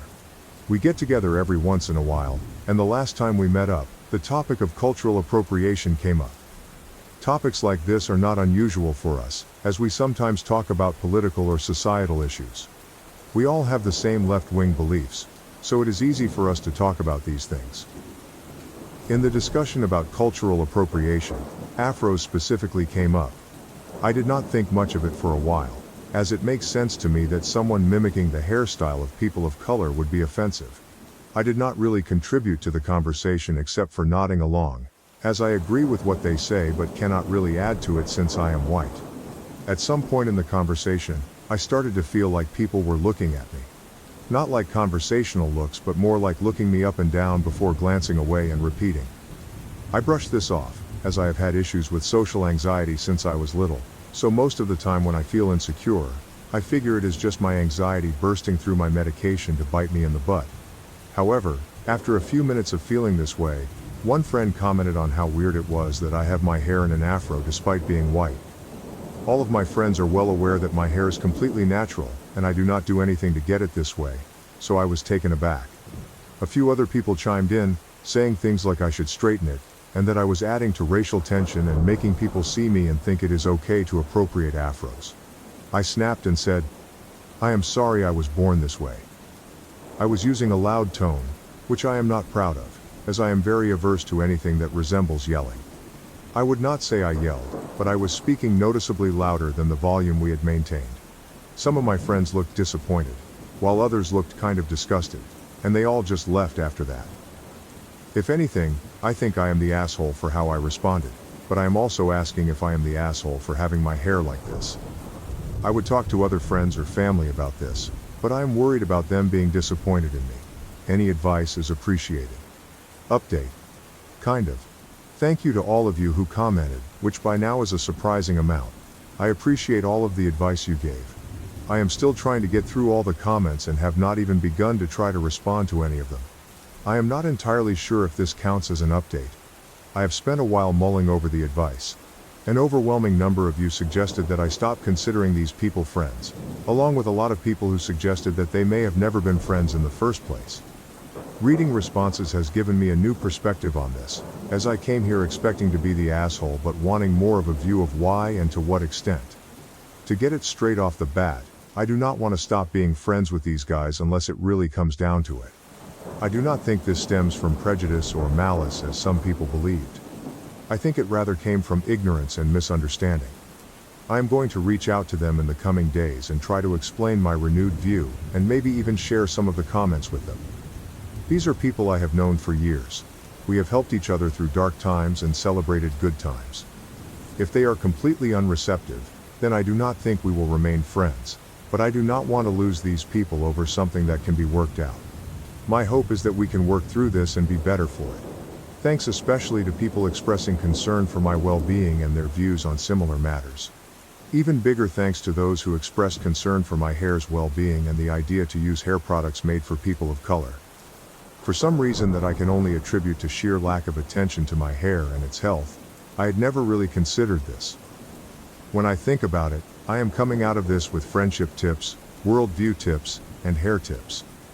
I suppose more than anything right now, I am just tired. I feel like I need to just curl up in my bed for 3 days, but this is a bump in the road that I wish to overcome. I highly doubt I will update this. I decided not to post this on my main account so it would not be associated with browsing on this site for obvious reasons. I will try to get back to at least some comments. I guess more than anything, this update is just to say thanks for caring enough to give me advice, whether it was a single word or 3 paragraphs. Some comments that were donated and had many votes. Firstly, one commenter shared their experience. I'm black and went to a majority white all-girls school in the US. There was a white girl who had extremely thick and tightly wound hair. She hated it because she didn't know what to do with it. On a good day she wore it in a ponytail, but it was never combed through, and no one in her family knew what to do with her hair. I didn't really know her, but could see how thick her hair was. Years later I ran into her getting her hair done at a black salon. She said she had been coming here since college. Only the ignorant will accuse you of trying to be someone you are not. But FYI, go to a black hair salon. They will hook you up. In response, another person shared their positive experience with black hairstylists. OMG this. 100 score for the second I started working with a black hairstylist, my hair game changed completely. I had the most uneven haircut in my entire life, and she was like, yeah, because they wet your hair completely, and then comb it straight, then cut it. Also she changed my hair routine, wash schedule, products used, and how to refresh it. I used to think I could only have nice hair on wash days. Now I have nice hair 75% of the time. Additionally, another commenter mentioned their surprise at learning about haircuts. Oh my god, you just blew my mind. I'm a white male but I wear my hair long and it's naturally very curly. Oh, I had been wondering why my haircuts always left me disappointed. I didn't even realize that the stylist wetting my hair before, combing it straight, and cutting it was adding to the problem. I've been avoiding getting haircuts for a while now because they always turn out like crap. I'm definitely going to see if I can find a black stylist in my area to do my next haircut. Moreover, someone else shared their experience with curly hair. Same. It is absolutely wild how many white people have absolutely no clue how to style curly hair. I say this as a white person with curly wavy hair. Afro-type C curls are rare unless you're Jewish, but wavy curly hair in general is pretty common. Yet it's so insanely rare to meet anyone who knows curly hair. I used to think my hair was just always fluffy and bushy like Hermione, and I just had to straighten it. Nope. I just have wavy curly hair, and no one in my family had any clue how to teach me to style it properly, despite a quarter of them also having curly or wavy hair. Furthermore, another commenter offered practical advice. My friend and her guy came over to visit. He was growing his hair out. It was a frizzy mess. I said, I have an oil-free moisturizer that will make your hair look wet when it's dry. He looked at her for approval and she said, "Of course." I put it on his hair and told him to only wash it once a week. His hair looked spectacular with just a small amount. The product was Carefree Curl Gold. Must be put on dry hair for the best results. When I bought some at Sally's, the woman behind me checking out said that was the same product her hairstylist sold her for $20. It was $5. Anyone with thick curly hair needs to check out Ethnic Hair Care products. You will be pleasantly surprised. In addition, another commenter shared their concern about haircuts. This is actually so important because I need a haircut and I didn't know that they could potentially damage my newly grown curls. I got a buzz cut like 3 years ago to help with my trichotillomania, and it's since grown in with perfect curling iron type curls. It's actually kinda insane how my hair curls as if styled just by air drying after a shower. I think I'd be devastated if I went to get the back so trimmed, then left with half my curls literally done. I'd lose my mind. My hair is so important to me now. Next, someone firmly stated their opinion. Not the A. No one needs to change their natural self to please others. Another person found the situation bizarre. Yeah, this is bizarre. I can't imagine people genuinely telling someone that they need to straighten their hair to get rid of their natural hair texture to avoid cultural appropriation. It makes no sense and sounds like what people think liberals argue about, LMAO. Furthermore, another commenter explained, "Nah. I've known people like this. Some people are just dumb. It's an affectation of being of the age where you think you know everything because you haven't grown up enough to learn you don't know much, because the world is shades of gray. This isn't bashing any generation. It's a product of age and affects all generations. I roll my eyes at some of the things I adamantly crusaded about in my late teens and early 20s. In our first steps out alone in the world of new adulthood, we boil everything down to simple black and white to find our place in it. As we do, we start to see the layers and shades of gray. And believe me, when I was that age, nothing infuriated me more than someone older explaining this very thing. So I get that too." Someone else pointed out, "Having tightly coiled hair is not exclusive to black people. It's absolutely not cultural appropriation to wear your natural hair texture. Advocating that someone straightens their hair to reduce racial tension is exactly what the natural hair movement was advocating against. You are not the A." Another person found the friend's logic confusing, wondering how they were discussing how people should not do something to their hair to avoid cultural appropriation but wanted her to do something to her hair so it does not look natural. OP is not the A. But can someone please make her friend's opinions make sense to me and possibly them? Moreover, another commenter clarified, "The correct definition of cultural appropriation is when someone pretends to have created something that was created by people of another culture. The way it is used by most people is as a cudgel to take things from people over the color of their skin. In other words, cultural appropriation is being misappropriated by racists." Additionally, someone shared a strong opinion on the issue. "Honestly, this is one of a few things I have strong feelings about. I feel that if cultural appropriation is used in this gatekeeping cudgel method, it will create more divisiveness in the long term, with people just not knowing as much about cultures in general. Most people experience new cultures, usually through food or clothing in the beginning, and if people start getting hesitant or nervous to try these new things, because they'll be judged as culturally appropriating them, it could really limit the growth of what people experience. And then when they get older, they have no experience of all these other cultures, so they just won't understand them, and it could lead to conflict. If you limit people from experiencing and understanding new cultures, you will end up creating intolerant people as they get older." Then, another commenter shared their personal experience. "Exactly this. I have tight curls that I like to keep short, resulting in my hair being an afro. African Americans often refer to this style as natural. Guess what? It's natural for me too because that's what my hair does naturally. I would say something along the lines of, so you're allowed to have your hair natural, but I'm not. They need to get over themselves. Not the A at all." Finally, one commenter posted that OP is not the A. No one needs to change their natural self to please others. Relevant comments to the story. Firstly, one commenter shared their experience with their father's appearance and heritage. "My dad's parents were born in Croatia. My dad had very dark skin. He tanned so dark that when he came to see me at a cheerleading practice, he was also the police chief in a small city, so well known. One of the other squad members, and this was a high school that was about 40% black, said, "I didn't know that your daddy wasn't white."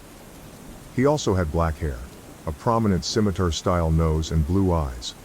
That combination is very Turkish, and that's what he was often mistaken for. And, as I said, Croatia, which once had a significant Ottoman Empire presence as well as the Roman Empire. Edit to add, he also had very high cheekbones. Additionally, another commenter related to the situation. Exactly this. I have tight curls that I like to keep short, resulting in my hair being a fro. African Americans often refer to this style as natural. Guess what? It's natural for me too, because that's what my hair does naturally. I would say something along the lines of, "So you're allowed to have your hair natural. But I'm not?" They need to get over themselves. Not the A at all. Moreover, someone else shared their experience with classmates. "I went to school with people who had 4C hair, and they were white-skinned and freckled, and their hair was white. I felt sorry for the girl because she always used to hide her hair in a bun with tufts sticking out. She really had no idea how to care for her hair, and she really resented it. It was some genetic throwback. She would get asked all the time if she was albino, i.e. black, but she wasn't." Replying to the third comment, another person said, "Yeah, that girl is me. Luckily I learned to braid it after high school, but I tell hairstylists how thick my hair is, and they don't get it until it's an hour later and they're only halfway through. When my brother shaved his head, it grew back out in a fro. I was never able to confirm it but always joked it was a Jew fro. During the summer, I have to double French braid it, or it's a nightmare because of how frizzy it gets. It makes me angry hearing people of color being expelled from school or asked to change their hairstyles at work when they wear it naturally. OP needs new friends. They are idiots." Another commenter shared their experience with a black stylist. "My hair was ugly my whole life until I went to a black stylist. I'm whiter than radioactive mayonnaise, but my hair is very much not white people hair as my mom told me constantly growing up. My stylist is fantastic, also incredibly inclusive, and I never feel out of place there, and gave me the most fantastic cut I would have never ever chosen for myself. I would have thought it would look so bad on me, but they asked me if I was willing, and I said yes out of sheer frustration with what I'd been dealing with my whole life. I look so good now. My confidence is off the charts." Finally, another person shared their positive experience with a black hairstylist. "I'm a pale, pasty white girl. I always had straight, maybe wavy hair most of my life. But my hair has become curly as I get older. More big ringlets. I started going to my hair lady a few years ago. She's black and is absolutely amazing. My hair has never looked so amazing, and the curls are incredible. I love it. She is most definitely the reason my hair is in the good condition it is, and the curls are the way they are. Am I stupid for wanting to forgive and move on with our lives after my wife announced at her sister's wedding that she slept with the best man? My wife informed me at her sister's wedding that she had slept with the best man. The timing is crucial here. We have been married for 3 years and were together as a couple for 2 years before that, making it a total of about 5 years. 2 weekends ago, her sister got married and naturally, my wife was part of the wedding party. As expected, she spent the 2 weeks before the wedding helping her sister with all the preparations. It was no big deal. She kept me updated, and I knew this was going to happen. She took that Wednesday to Friday off work to assist her sister and stayed with her for 3 days. I certainly know her sister, but I barely know the guy who is now my brother-in-law. In fact, I have only met him a few times, but he seems nice enough.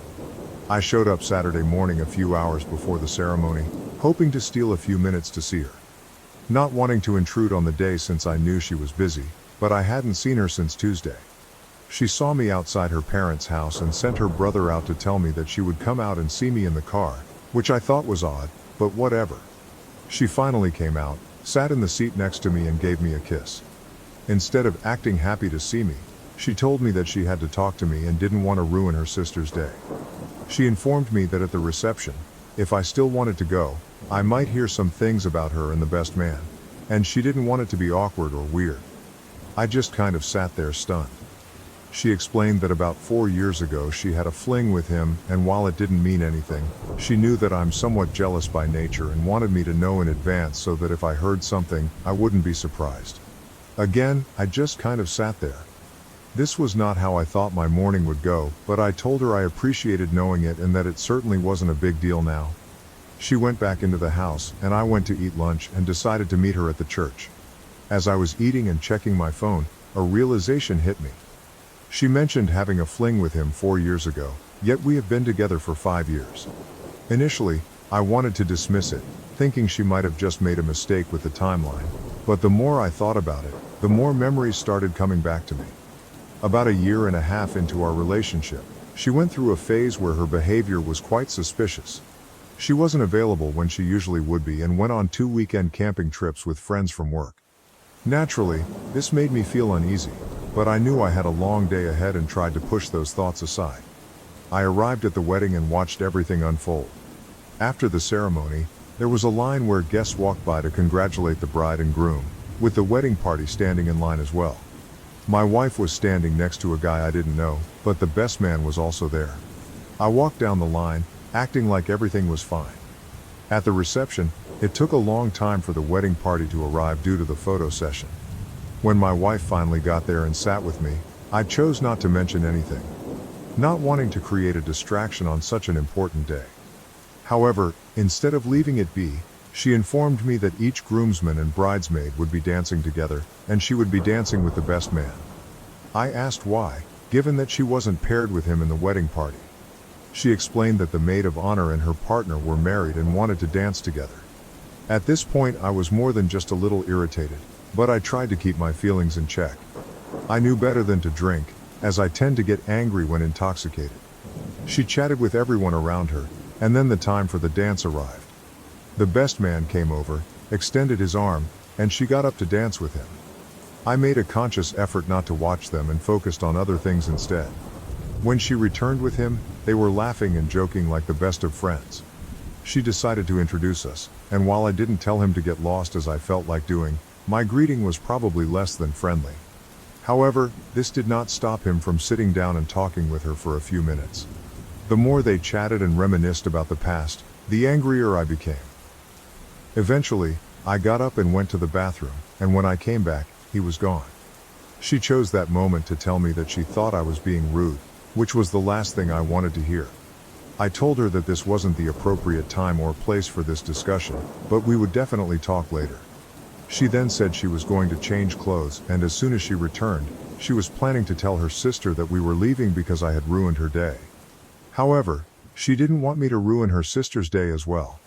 I assured her that I was perfectly capable of not causing any trouble for her or her sister for the rest of the day and that I did not want to create any drama, so I preferred to stay. She went to change clothes and came back looking annoyed. Understand? I had not said a word to her, and I even shook the other guy's hand. I guess I just looked miserable, which is what she based her reaction on. She was adamant about not staying, so I said that if she really wanted to leave, we could go. But if she preferred to stay, I would be happy to stay too, or if she liked, I could leave since I had my own car. Initially, she said we should stay, but then she changed her mind and said if I couldn't behave better, I should leave. I asked how I was acting, and she said it was clear I was trying to act like a silverback gorilla ready for a fight. I didn't know whether to laugh at her or be offended. I went back inside and sat down while she mingled with the other guests. I talked with her brother for a while, but eventually ended up back at our table talking with her grandma. We left at the same time, and I arrived home just before she did. I was sitting in the living room waiting for her when she came in, and she did not beat around the bush. I simply asked her to retell me the story about this other guy, and she repeated it word for word as before. After sitting and looking at her for a while, I asked if she was sure about the time frame, and she confirmed she was. I then reminded her that we had been together for 5 years, so this fling was well over a year into our relationship. What happened next is hard to describe. Instead of being flustered or denying it, she simply said she knew. So I asked her to explain, and she told me that they worked together and it was just a physical thing. She felt that we weren't in a great place at the time, and she never had any feelings for him or any real intention of leaving me. She was just having some fun for a few weekends. She admitted that it was probably a mistake on her part to tell me now, but she didn't want me to be blindsided. I did not react the way she anticipated. We had a huge argument, which ended when she accused me of being childish about the whole situation. She insisted that because we are now married, what happened before our marriage shouldn't affect our current life together. I vehemently disagree.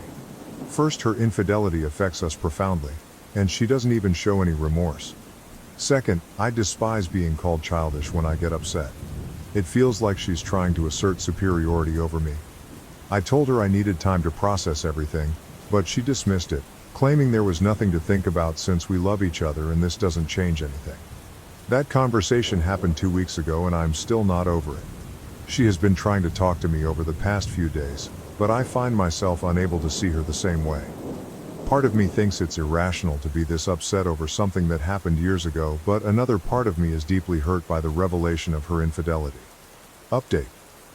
At her sister's wedding, my wife told me she had slept with the best man. The maid of honor, not my wife, was married to the groomsman who walked my wife down the aisle. Some people speculated that my wife was trying to arrange the dance, but I know for certain that part was genuine. However, this doesn't mean she didn't offer to let them dance or engage in other manipulative behavior. I wanted to clarify that part. Recent developments have only made my decision-making process more difficult. Last week, I felt mostly angry, but as the weekend went on, I became more sad. I want to hate her and flip the switch that tells me I'm being taken advantage of, but it's tough because I still love her, and this situation is tearing me apart. Here's what happened next. She eventually realized that I wasn't going to simply get over this, which made her understand that I might want to leave the marriage. This realization almost caused her to have a nervous breakdown. Someone from my first post suggested she might try to manipulate me, and I took that warning to heart. Initially, I thought she was shedding crocodile tears, but it soon became clear that she wasn't faking. She was having a real panic attack. This led to an emergency room visit, an overnight hospital stay, new medications, and a follow-up appointment with her doctor next week. Her family got involved, leading to lengthy discussions all around. When we got home with her family, I asked what she wanted to do, given the full house. She said she wanted to be with her mom for a while, which was fine with me as I had no desire to spend the day with her dad or sister. So I decided to finish up some work and return home later. 2 hours after I arrived, I got a text from her, pleading for me to come home and saying she desperately needed to talk. So I wrapped up what I was doing and headed back. When I got to my front porch, her dad was there, asking if he could have a word with me. Already feeling quite angry, I was prepared to confront him if she had filled him with lies. While we weren't best friends, I had never had any issues with him, so I wasn't keen on being the one who broke his daughter's heart. We sat down on the deck chairs, and his opening statement completely caught me off guard. I expected anything but what he said next. He revealed that she had told them what had happened and he wanted to apologize to me because he felt like he had failed as a parent. He believed that her mindset was largely influenced by her mother. Although he loved both of them, he admitted they were wrong.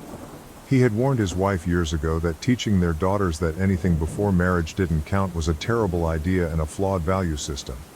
He clarified that he wasn't defending his daughter's actions but wanted me to understand that she genuinely believed marriage was an entirely separate chapter of life. He said her mom and dad had romanticized marriage so much that she struggled to grasp the realities of life. Essentially, he was placing some blame on his wife, but this was far from what I anticipated. We shook hands, and he told me that no matter what I decided, he still held me in high regard, which genuinely made me feel better for the moment. I then went inside, and my wife was curled up in a ball on her mom's lap, and you could tell she had been crying the entire time I had been gone. Her mom got up, came, hugged me, and told me she was sorry and that she loved me and was praying that we could work this out. My wife was laid out on the couch at this point. Her mom and dad left, and she sat there looking at me and crying. Okay, this is where I'm going to piss off everybody and just tell you that I couldn't take it. I went to her, and we hugged for a long time with her telling me over and over how sorry she was. Hey, I know it was the weak thing to do, but again, I have to say in my defense that just before this incident occurred, I loved her with all of my heart and would have done anything to not see her in pain. Whatever she had done, I still didn't want to see her like that. Look, it's very possible that she was putting on an Oscar-worthy acting job, but I don't honestly think so. She really seemed broken at that point in time. After a while, when she calmed down, I asked her what she wanted me to come home and talk about, and she said she wanted to get everything out in the open so I didn't feel like I was being lied to or manipulated. She wanted me to ask her questions, and I wish I had written down a list, but I came up with a few off the top of my head. She was brutally honest with me, and some of the questions I asked I probably shouldn't have because now the mental image is stuck in there, but honestly, it was there anyway. I just now have confirmation. First, I asked for dates, or at the very least approximate dates. I didn't tell her about the engagement concern I had because I didn't want her to change stories, and she remembered exactly when they occurred. Fortunately, this happened a little earlier in our relationship than she told me initially, so we were not engaged when this happened. I can't tell you what a relief that was because I became physically ill when I thought about that when someone said it in my last post. Second, I asked how many times she went overboard with this because instead of just telling me how many different dates, she decided to tell me how many times there was intimacy. She wasn't doing it to be mean. She honestly thought that is what I wanted to know. This part of the conversation did not help me at all and, in fact, almost broke me down. In truth, it wasn't that often, and in fact, there were really only 3 different days that it happened on, but there were several times during those 3 days. Then came the difficult part, that was understanding why she did it. Admittedly, I'm not the most masculine man, and it pains me to say this, but I couldn't ask without breaking down into tears. I questioned why I wasn't enough, why she chose him, and why she didn't just leave me. At that moment, it was her turn to comfort me because everything hit me all at once. Her confession, witnessing their interactions, and now learning the details of their affair. She spoke during this, but I couldn't process her words. I was too upset, and honestly, nothing she could say would make a difference. After regaining my composure, I told her that the betrayal was terrible, but her reaction when I found out was just as bad, if not worse. She agreed and apologized for calling me immature. She genuinely believed that it wouldn't matter to me now because we were married. Hearing this made my blood boil again. I was about to respond, but she interrupted, saying that after discussing with her parents, she realized how wrong she was and acknowledged that cheating is cheating. However, she still felt that the happiness we shared since getting married should mean something. I responded that I felt like that happiness was built on a lie. This led to another breakdown for her, nearly resulting in another ER visit, but between Ativan and breathing into a paper bag, we managed to calm her down. I let her sleep the rest of the night, feeling emotionally exhausted myself. However, by Sunday, we were talking again. By this point, I wasn't as understanding as I had been when we returned from the ER. I told her that introducing him to me was terrible. Having to watch her dance with him was even worse, and the fact that she only confessed because she was about to get caught was the worst of all. I then asked why she thought I would find out and how many people at the wedding knew besides me. Clearly, the guy knew, but his best friend, who is now my brother-in-law, also knew. This led to her sister finding out, and she feared her sister would be the one to tell me. I asked how often she saw this guy, and she said the wedding was the first time she had seen him in 3 years. I lost my temper and asked if she met him at any point leading up to the wedding. She got defensive, acting as though she wouldn't have slept with anyone because she was married. I was so frustrated that I had to leave for a while, feeling like she was living in a completely different reality. After cooling off enough to return home and attempt to be civil, she asked what she could do to help me get past this. Although it may not sound like much, it was the first time she genuinely offered to help, so it was a nice gesture. I told her I wasn't sure what she could do or if there was anything either of us could do to fix this, and that I might never get over it. She said she wanted to help because she didn't want to see me in pain and hoped that over time, I would judge her based on who she is now. She promised to do anything I needed to work this out. She also wanted to assure me that she had been entirely faithful since we got married and would never cheat on her vows. I sarcastically thanked her, which I admit wasn't the most mature reaction. I then asked for a break from further discussions until at least Wednesday. I have 2 projects I need to complete, and honestly, I'm exhausted and unsure of what to do. I fluctuate between intense anger, where I want to kick her out, and deep emotional pain where I want to forget everything and move forward with her. Yes, I know this is not what anyone wanted to hear, and no, I'm not proud to type it, but it is what it is at the moment. Am I the asshole for returning to my career to escape the overwhelming responsibility of caring for my husband's autistic niece? My husband, 30M, became the legal guardian to his sister's daughter, 17F, 2 months ago. She lost her single mom last year. My in-laws took her in, but they were too old. That was when my husband became her legal guardian despite my concerns. He told me that he would take care of her completely. We got married a year ago after 15 years of dating. I had a very successful career in a very physically and mentally demanding field. I had to travel a lot. We wanted to start a family and I agreed to be a stay-at-home mom. I quit my job a few months into the marriage when I got pregnant. Sadly, I had a miscarriage. Then his sister died and everything is on hold. In the meantime, I took a part-time job in a related field which allows remote work so that I am not bored out of my mind. My SIL was a nurse. She quit her job to take care of her daughter full-time. Her daughter has a variety of issues including nonverbal autism, a series of development disorders like dyslexia and severe sensory issues. My husband says that he does most of the work. But he doesn't. Since I am working from home part-time, most of the caretaking falls to me.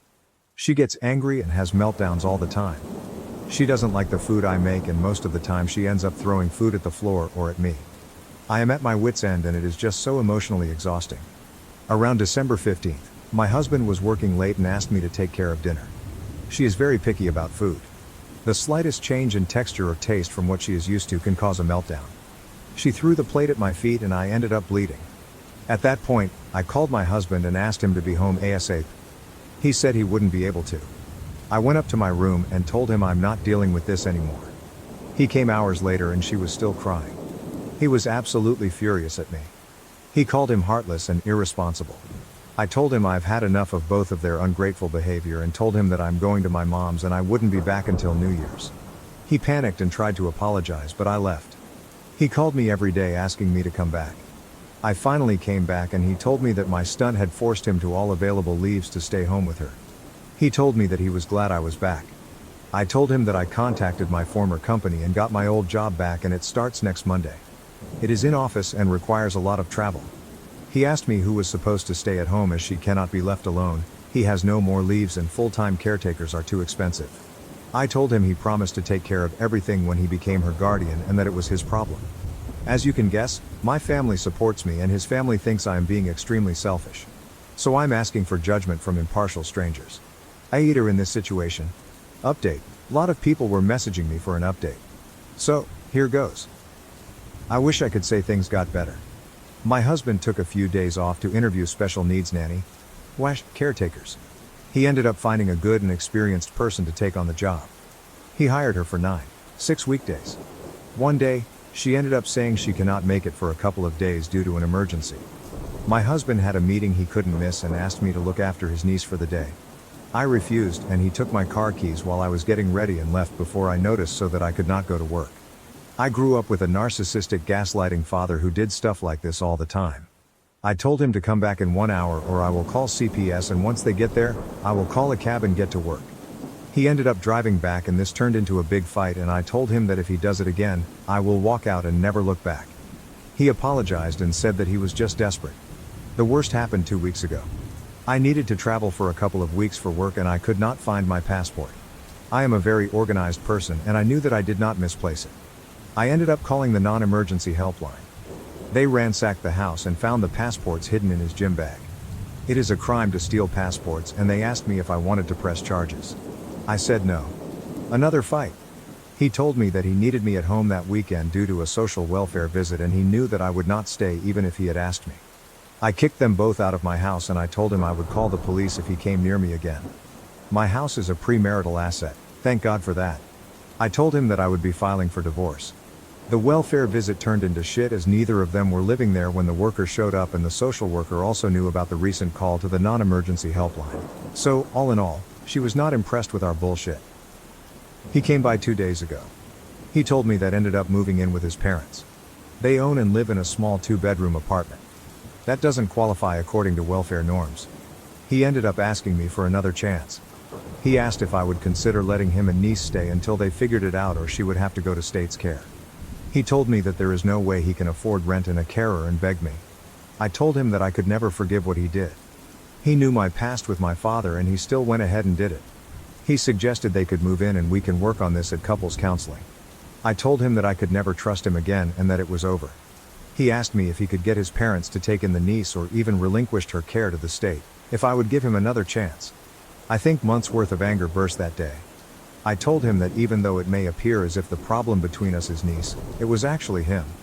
He didn't ask me before taking her in. He did nothing to help. He waved my concerns away whenever I felt burnt out. He took on a responsibility without consulting me and dumped everything on me. He chose to take my keys. He chose to hide my passport. I told him things may have been different. Him, my niece and I may have adapted and become a family if he hadn't made the wrong choice, at my expense, at every turn. I told him to get out of my house, it was over and I never want to see any of them ever again. I still don't know if what I'm doing is right or wrong. I know people wanted some sort of happy ending, but it is what it is. I still have not started the divorce proceedings yet, but I will soon. For now, I am taking a break as it has been a very emotional and draining couple of weeks. My wife will not shut up and I'm not sure I can take it that much longer. Is it possible for that to be a reason to leave? I'm not sure if I should have posted this on AITA instead. But here goes. My wife will not shut up. I'm not talking about your usual chatty Kathy. I mean she almost literally will not shut up. She will talk continuously from the moment she knows I am within earshot. Not just in the same room. I mean as soon as it's reasonable to assume that I can hear her. She will not stop talking until I'm gone, and sometimes not even then. On more than one occasion, I've gone into the bathroom, turned on the loud exhaust fan, taken a leisurely dump and then returned to hear her cheerfully engaged in the same conversation she was enjoying before I went in. She also refuses to use the exhaust fan while she's in the restroom because it would prevent her from being heard. So I get to hear all the bathroom noises on top of whatever Homeric epic about her friend's cousin's girlfriend's hairdresser she's blathering on about. I once drove from Tampa, Florida to Chicago, Illinois with her, before we were married. I'm such an idiot. Without saying more than 10 sentences. She did not stop talking the entire way. The entire way. Television onto a show I like? Pfft, that's not a problem. She'll happily turn the volume down so it doesn't get in the way. Having sex? That's the perfect time to tell me about how Olivia Newton-John still has the leather pants she wore in Grease and she, brace yourself, still fits in them. Really. Needless to say, we don't go to the movies. Ever. I've been shushed out of too many theaters. I get it. She grew up in a huge Italian Catholic family in the Bronx. If you don't talk loud and constantly, you don't get to talk at all. I, on the other hand, grew up in a Scandinavian family with 2 children. To this day, I'm not sure we ever had a conversation in our house. I actually often wonder if that's what made me attractive to her. I was taught to politely listen to people and then wait for them to finish before replying. She never finishes, or takes a breath it sometimes seems. So to her I'm paying rapt attention to her no matter how much she talks. That's not true though. Another difference between people of Swedish heritage is that we don't use filler words for acknowledgement. Other than the Minnesota nah, useful on every occasion, we're pretty much silent when we listen to others. No or yeah, or OMG, needed. A nod of the head every 10 minutes or so is all you need to convey your attentiveness. I think it has a lot to do with living in the frigid north. You keep your mouth open as much as my wife does, and your teeth are going to shatter from the cold. To her, that's like being in the room with a dead person. She's always stopping to ask, are you even listening? Or say, you never pay attention to me. Or even quiz me with, what did I just say? I've become an expert at storing the last 2 to 4 words she says and parroting them back at her. She'll be like, blah blah blah. And then she told him she wasn't taking that kind of crap anymore. And I'll go, that kind of crap. As if I had any idea what kind of crap it was or who it was that wouldn't take it anymore. And she'll say yeah, and think I've been paying attention the whole time. I joke about it a lot, but it's actually getting to the point where it's a problem. Our son is 7 years old, and he has developed a pronounced stutter because she interrupts him constantly. Growing up in her house, if anyone paused even for a millisecond, that was grounds for talking over them. And you talked loud so they didn't finish. My son apparently inherited some of my less staccato speech patterns, and she basically just uses that to interrupt and take over the conversation. It got so bad that he started automatically stopping and restarting words, even when not being interrupted. I didn't know that was considered a stutter until we went to one of those parent-teacher night things, and a teacher listened to wife and then turned to me and said, well, at least now I know why Josh has a stutter. Just like that. She's failed at least one job interview because of this. I know because I lined it up with a business acquaintance myself. He called me up and said, sorry, but he just couldn't take being in the same room with her because she wouldn't stop talking. We rarely are invited for a second couple's date. She monopolizes the conversation every time we go out with other people. Who wants more than one does of that? You're probably wondering, well, have you told her about this? Yes. Many times. Sometimes jokingly. Sometimes with utter seriousness. The reactions vary from anger, talks louder, higher, faster, and uses lots more swear words, to tears. She's the only person I know who can carry on a totally unrelated conversation while sobbing hysterically. The one thing that doesn't happen is her talking any less. I try not to let it get to me. She's a very affectionate woman. Loves me to death. Mother of my child. Pretty as the day we met, prettier even. We still get plenty of alone time. Granted, she won't shut up while we're doing it, but I'm pretty busy so I don't really notice as much. But it does get to me. It's selfish and shows a lack of self-awareness. There's a time and a place for enthusiastic conversation, and they're not always and everywhere. I know the answer to the problem. I have to talk back. In effect, the only thing that possibly could shut her up is for me to do the same thing as she does. I would have to interrupt at the slightest pause. I would have to talk louder, yelling if necessary, when she tries to interrupt me. I would have to learn to use Italian hand gestures to emphasize my points and chop off her objections. But I'm not Italian. I'm a waspy pale dude who grew up in a household that would have made a mortuary sound like a middle school cafeteria. 12 years of this has finally pushed me to the brink. I'm not sure I can take it that much longer. I'm just not sure if I could get a word in to tell the judge why I'm there in his divorce court. My wife wouldn't let me. TL.dr. Wife will not shut up. Is that reasonable grounds for leaving her? Edit, obligatory Reddit. OMG, I had no idea this would blow up. Which is true. I thought maybe a couple of people would just call me an asshole and that would be it. But RIP. Inbox. It was nice to know you. So in the interest of not replying to every comment, I will try to address some of the common ones and answer some of the questions I saw popping up multiple times. Also thanks for the, often hilarious, advice. Q1. Is this BS? Implied. A1. No, it's all mostly true. I admit to some embellishment for dramatic comedic effect though. The bit about the leather pants is representative, not an actual quote. Not from Sexy Times anyway. She probably mentioned it at some point though. Q2, why didn't you run away screaming before you got married? Sub-question, was OP's wife hot? A2, yes, she is hot, and funny, and vivacious. Also, I really was a Nordic silent bear. Thanks, you/Sarah_Dragonfire, my wife drew me out of my shell. And if I'm brutally honest with myself, when you're young and getting laid on the regular, a lot of things don't seem all that terrible. Damn you penis, this is all your fault. Q3, did your kid really develop a stutter because of this? A3. Medically speaking, I cannot state this with 100% certainty.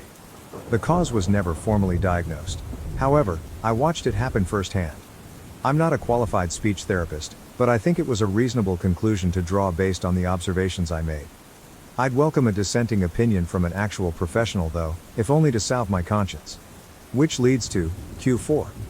Aren't you really the one responsible for your kid's stutter?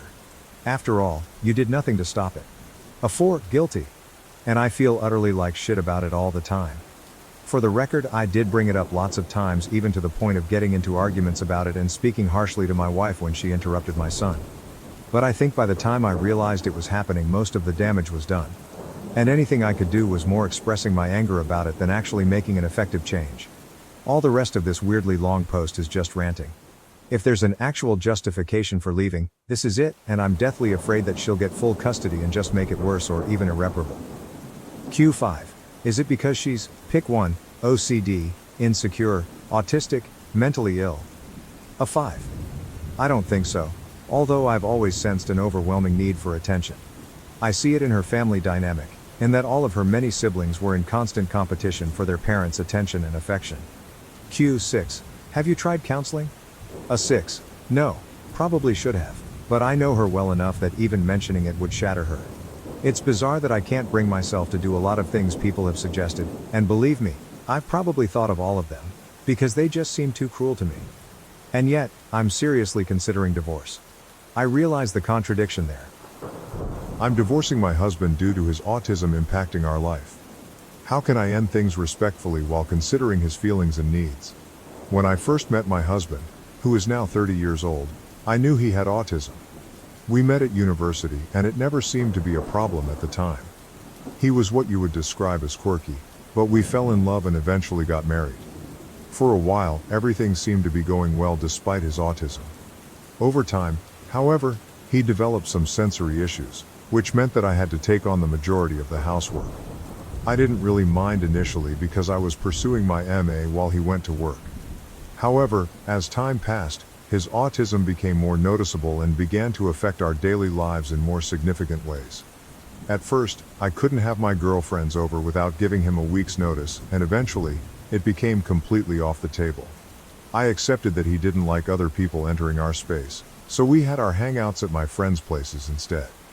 Then I had to start doing chores on his schedule so he could be mentally prepared for the noise of the vacuum. These were all small adjustments, but they began to add up. A few weeks ago, it hit me that I wanted out of this marriage. I recently finished my PhD and got a job offer in a different state. It is a fantastic offer, and I want to take it. I started looking at places to live, but many of them were already out of the question because they wouldn't accommodate my husband's many rules and sensory needs. As I was searching for new places, I realized that I want to get a divorce. I want to move and be able to vacuum when I want and have friends over whenever I choose. I want to eat out without having to check that the restaurant doesn't play loud music, and I want to eventually meet someone who is capable of doing half of the housework. My decision has been made, but now I face the difficult task of telling my husband that I am leaving. I want to do it respectfully, but at the same time, I feel like he deserves to know why I'm making this decision. I think I am leaving him because he has autism, and I fear that this truth will break him and at the same time make me feel like a horrible person. It is a delicate situation, and I'm not sure how to approach it. I care about him deeply and do not want to hurt him, but I also need to think about my own happiness and well-being. I hope to find a way to explain my feelings honestly without causing him unnecessary pain. Relevant comments. Comment 1. Don't tell him you're leaving him because he's autistic. He's always been autistic and always will be, and you're not leaving him because he's autistic. Focus on the actual reasons. That his needs and boundaries aren't compatible with yours anymore. That your relationship isn't equitable and you're unhappy. That you are not okay being in a relationship where you do 100% of the housework, can never have anyone over, and have to plan everything around his schedule. It's harder when there's a valid underlying reason, but all these things would be true if he wasn't autistic. Comment 2. Yes, this. Usually, you should not tell someone with a disability that their disability is why you're leaving them. At all. If their disability is what makes them incompatible with you, then you should tell them they're incompatible, but don't say that the incompatibility is due to the disability. Comment 3. He will know whether you tell him or not. I have had guys break up with me over my PTSD. Listing my PTSD symptoms, but not naming my PTSD doesn't fool me. I am not an idiot because I'm disabled. Comment 4. That's pretty cruel honestly. It sucks either way, but it's extremely clear that the reason she's leaving is his autism has progressively gotten worse, which is not uncommon. The problems he has are things you can work on, but she's clearly not interested in doing that because it can take years before even slight progress is made. She should tell him because it's the truth. Comment 5. I disagree, and we're taking all the blame away from the husband here because of his disability. I don't care about his supersensibility or whatever, he could just leave the house or find a way. It's the adult thing to do, to try to make up for the things you lack instead of just dumping your problems onto your partner. But he's just letting the wife progressively have more and more work. Relationships are based on boundaries and agreements. Each party gives something in it. That is determined at the start of the relationship, and while some can change, both parties have to agree with it. The husband changed because of his disability, but instead of finding a new way to make things work, the wife just had to progressively take on more and more work. I get it. Autism isn't nice to have. It can be horrible, but the wife isn't his caretaker. She doesn't have the responsibility for that. It's cruel, yes. But she has to just deal with his problems without his help. It's cruel to her. Comment 6. Yes, she is 100% leaving him because of his autism. If he was not autistic, she would stick around. He's not just an asshole. He has a disability she can no longer deal with. Downvote me all you want, but she should definitely be honest with him, especially since he has autism. He likely won't understand otherwise. Comment 7. Nope, She's leaving him because he doesn't help her and she feels isolated from the rest of the world. The only reason this behavior is in any way excusable is because he has a neurodivergent. If anything, one could argue she only stayed with him because he has autism, because without that explanation for the behavior, we'd all be calling him a man-child and probably worse things. He is not a man-child. He's neurodivergent, but he still isn't behaving like a partner. Comment 8. She's not leaving him because he has autism.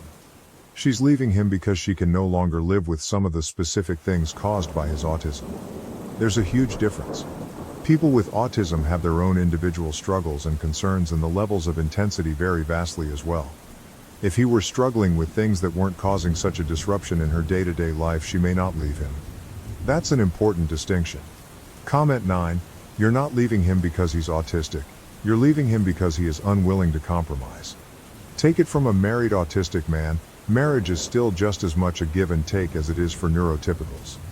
That being said, he may not realize the impact he is having on you. If he isn't, then it may be a good idea to, either through a series of conversations or therapy, express what you're feeling in a direct manner with specific examples, assuming you haven't done this already. Comment 10. You could tell him that you wanted a partner that equally helps with the house, but it's slowly become your sole responsibility. Marriages are about compromises, but it seems that you've been the one who has to do all the compromises to keep him happy, which has led to your resentment of him. Instead of him managing and taking responsibility for his new sensory issues, he's dealt with it by avoiding it. You're not divorcing him because of his autism, but because of always putting his needs first. You've come to realize that the two of you aren't compatible anymore and can't both have your needs met while keeping the other happy. Highlight comment. Can I also say that these are manageable things? I have ASD and extremely painful sensory processing, like your husband. But I still find ways of managing my house and life. For example, I don't like the vacuum, but I'll use a broom or set my little robot vacuum to do things when I'm not around. The same goes for the washing machine and dryer. I just set them for a time when I'm not around.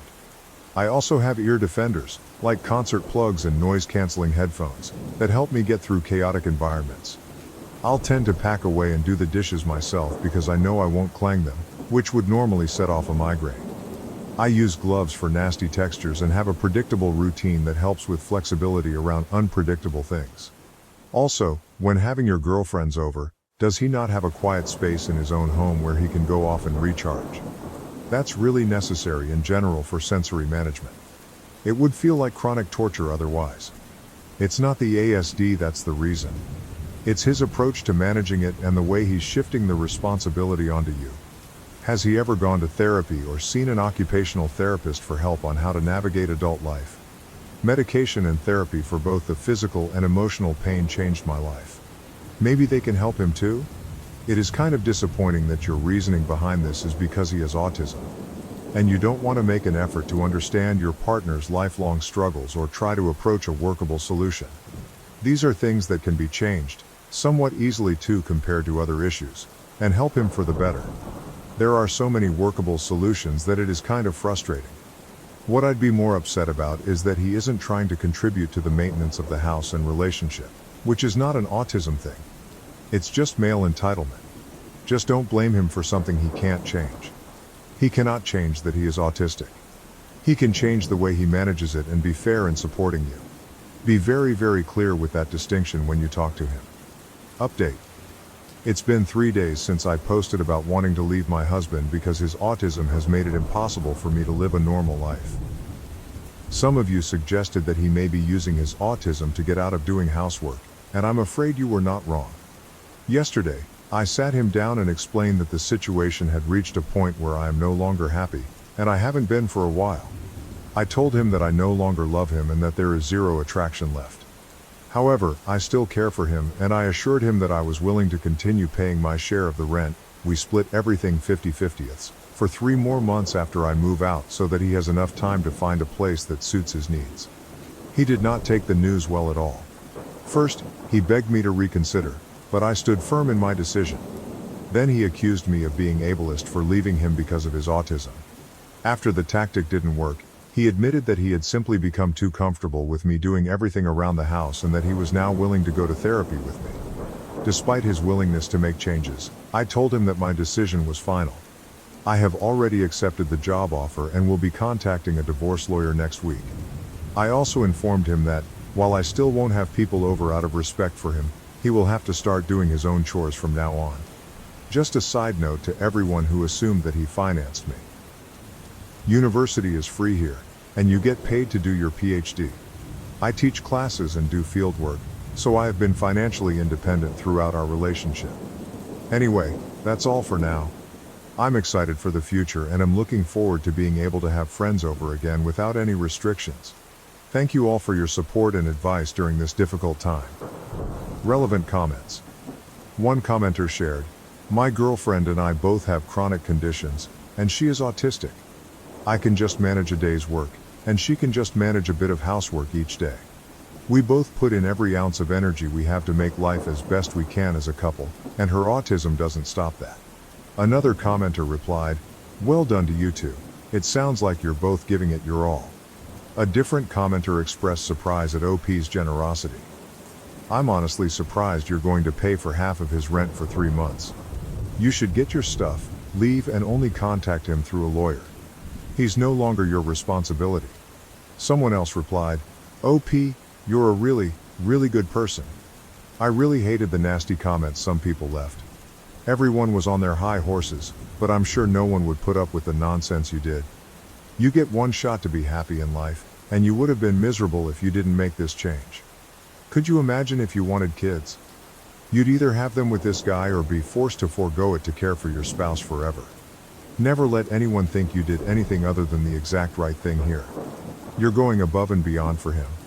Good luck, you deserve happiness." Another commenter encouraged OP, "Good on you for leaving and standing firm in your decision. You deserve to be happy and nothing less. You deserve to be valued and appreciated. I think your husband will see his fault in all of this, hiding behind his autism, and will be forced to stop doing it because you won't be around to take care of him. He's not your problem anymore." Finally, one commenter shared their personal experience. "I was diagnosed with Asperger's as a teenager. These days my condition is called high-functioning autism, and I do the most housework in my family during the week. He is not physically disabled. He's just using autism as an excuse, which is a shame. Good for you for realizing and getting out. I hope you can soon find someone who values you and isn't just taking advantage. All the best." Highlight comments. Comment 1, "I have had ADHD my entire life and was diagnosed at a very young age, before I was 5 years old, although back then they called it ADD. I ride longboards, but noises from people in traffic bother me, so I wear noise-canceling earbuds. I literally cannot balance on a longboard or skateboard unless I block out a lot of surrounding noise. I get vertigo and lose my balance even when I'm just standing if there are certain noises bothering me. I discovered that ADHD places me somewhere on the autism spectrum as well. While I have always had issues with noises, I do not make other people change their lives to revolve around me and my disorders. There are plenty of options available, such as noise-canceling headphones, earbuds, and earplugs, which this man could have used. He simply did not want to take these measures. My ex did the same kind of thing to me as well. In fact, my ex went as far as to fake his problems. I also have bipolar disorder, and my ex started lying to our doctor and pretending he had it too, using it as an excuse to abuse me at home. Every time he yelled at me, had a mood swing, or pushed me, he claimed it was because he was bipolar. The truth is, he is not bipolar. I am the one with bipolar disorder. I know this might sound harsh, but he might not even have autism in the first place. My ex read books on bipolar disorder to fake it better, and this man might have studied autism and blamed every bad habit on it. People do that, you know? My ex was getting medication for bipolar disorder but was stashing it without taking it. I found months and months of medication packages he was not using, despite getting them filled at the pharmacy to make it look like he was taking his meds. I have his container of meds and a package, and I've already shown it to a lawyer to prove that he lies about having mental health issues. Comment 2, I have ADHD and autism has been suspected but not yet diagnosed. Life can definitely be tough for me sometimes. I struggle with loud and dissonant noises, surprises, and unexpected changes. I get overwhelmed easily, tend to shut down, and experience major anxiety. I understand that it can make functioning difficult at times, and sometimes I need my significant other to be patient with me. However, it is still not an excuse to never do anything and hold your spouse's life hostage. In this case, the individual was definitely using excuses and taking advantage of the situation. Am I the A for resuming my career and leaving my husband to handle his autistic niece after he unilaterally made me her primary caregiver? Originally posted 1 month ago, my husband, who is 30 years old, became the legal guardian of his 17-year-old niece 2 months ago, following the loss of her single mother last year. Initially, my in-laws took her in, but due to their age, it became too challenging for them to care for her. As a result, my husband stepped in as her guardian despite my reservations. He assured me that he would handle all her care responsibilities. We got married a year ago after dating for 15 years. I had a very successful career in a demanding field, both physically and mentally, which required a lot of travel. We planned to start a family, and I agreed to become a stay-at-home mom. I quit my job a few months into our marriage when I became pregnant, but unfortunately, I had a miscarriage. Shortly after, his sister passed away, putting all our plans on hold. During this time, I took on a part-time job in a related field that allows me to work remotely, so I would not be bored. My sister-in-law was a nurse who left her job to care for her daughter full-time. Her daughter faces multiple challenges, including nonverbal autism, various developmental disorders like dyslexia, and severe sensory issues. My husband claims that he handles most of the caregiving responsibilities, but the reality is quite different. Since I work part-time from home, most of the caregiving duties fall to me. His niece often gets angry and has frequent meltdowns. She dislikes the food I prepare, and she usually ends up throwing it on the floor or at me. It has become emotionally exhausting, and I am at my wit's end. On December 15th, my husband was working late and asked me to take care of dinner. She is extremely picky about food, and even the slightest change in texture or taste can trigger a meltdown. That night she threw her plate at my feet, causing me to bleed. I called my husband, demanding that he come home immediately, but he said he couldn't. I retreated to my room, telling him I could no longer handle the situation. When he finally returned hours later, she was still crying, and he was furious with me. He called me heartless and irresponsible. I responded that I was fed up with both of their ungrateful behavior and informed him that I was going to stay with my mother until New Year's. My husband panicked and tried to apologize, but I left anyway. He called me every day pleading for me to come back. When I eventually returned, he told me that my departure had forced him to use all his available leave to stay home with her. He said he was glad I was back. I then informed him that I had contacted my former company and secured my old job, which would start the following Monday. The job requires me to work in the office and involves a lot of travel. He asked who would stay home with his niece since she cannot be left alone. He has no more leave, and full-time caretakers are too expensive. I reminded him that he had promised to handle everything when he became her guardian, so it was his responsibility. As you might expect, my family supports my decision, while his family believes I am being extremely selfish. Therefore, I am seeking judgment from impartial strangers. Am I the A in this situation? Update posted today. Many people have been messaging me for an update, so here it is. Unfortunately, I cannot say things have improved. My husband took a few days off work to interview special needs nannies and caretakers. Eventually, he found a well-qualified and experienced person for the job, hiring her to work from 9 a.m. to 6 p.m. on weekdays. One day, the nanny had an emergency and informed us she could not come in for a couple of days. My husband had an important meeting that he could not miss and asked me to take care of his niece for the day. I refused. In response, he took my car keys while I was getting ready and left before I noticed, effectively preventing me from going to work. This behavior reminded me of my narcissistic, gaslighting father who often did similar things. I told my husband that he had 1 hour to return home, or I would call Child Protective Services. Once CPS arrived, I planned to call a cab to get to work. He eventually returned home, leading to a significant argument. I warned him that if he ever did something like this again, I would leave and never look back. He apologized, saying he acted out of desperation. The worst happened 2 weeks ago. I needed to travel for work for a couple of weeks, and I could not find my passport. Being a very organized person, I knew I had not misplaced it. I ended up calling the non-emergency helpline. They searched the house thoroughly and found the passports hidden in his gym bag. Since it is a crime to steal passports, they asked me if I wanted to press charges. I decided not to press charges, which led to another argument. He told me that he needed me at home that weekend due to a social welfare visit and knew that I would not stay even if he had asked me. In response, I kicked both him and his niece out of my house and told him I would call the police if he came near me again. Fortunately, my house is a premarital asset. I informed him that I would be filing for divorce. The welfare visit turned into a disaster as neither of them were living there when the worker arrived, and the social worker was also aware of the recent call to the non-emergency helpline. So, all in all, she was not impressed with our bullshit. He came by 2 days ago and told me that he ended up moving in with his parents. They live in a small 2-bedroom apartment, which does not meet the welfare requirements.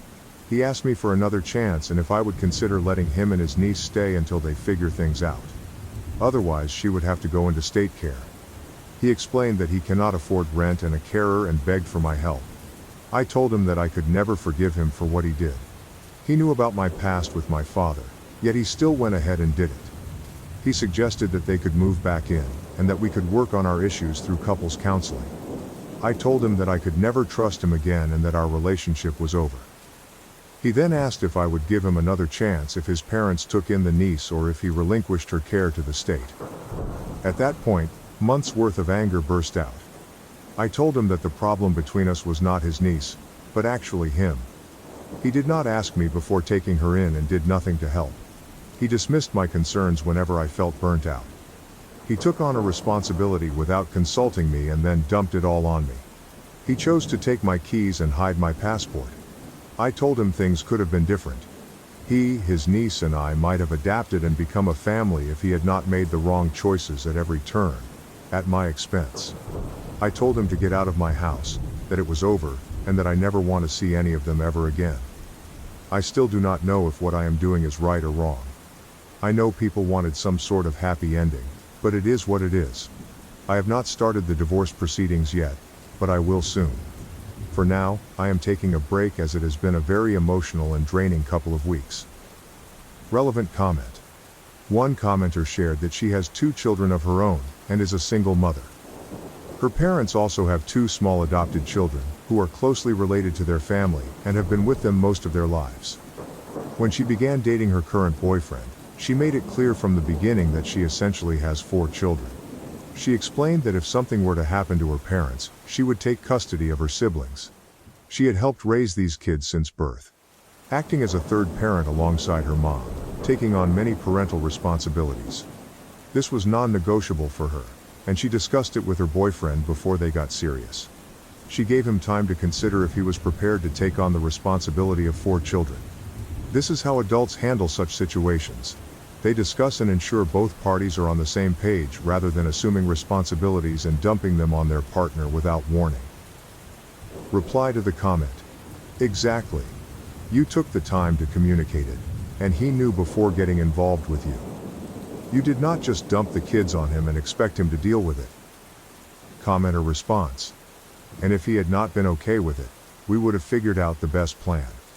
This husband expected her to drop everything to care for his niece, who seemed to need more care than OP could provide, given her severe meltdowns. It is not a reflection on OP, but you cannot throw someone into such a situation and expect them to manage. Both OP and the niece deserve better. Another commenter. It does not matter. It is not OP's responsibility. Raising a child is a huge commitment, especially a special needs autistic child with violent outbursts. Not everyone is equipped or should be expected to handle that alone. Even if no other family was available to help and the parents could not take custody, they could still assist. They did not. Additional comment. It is a lack of empathy.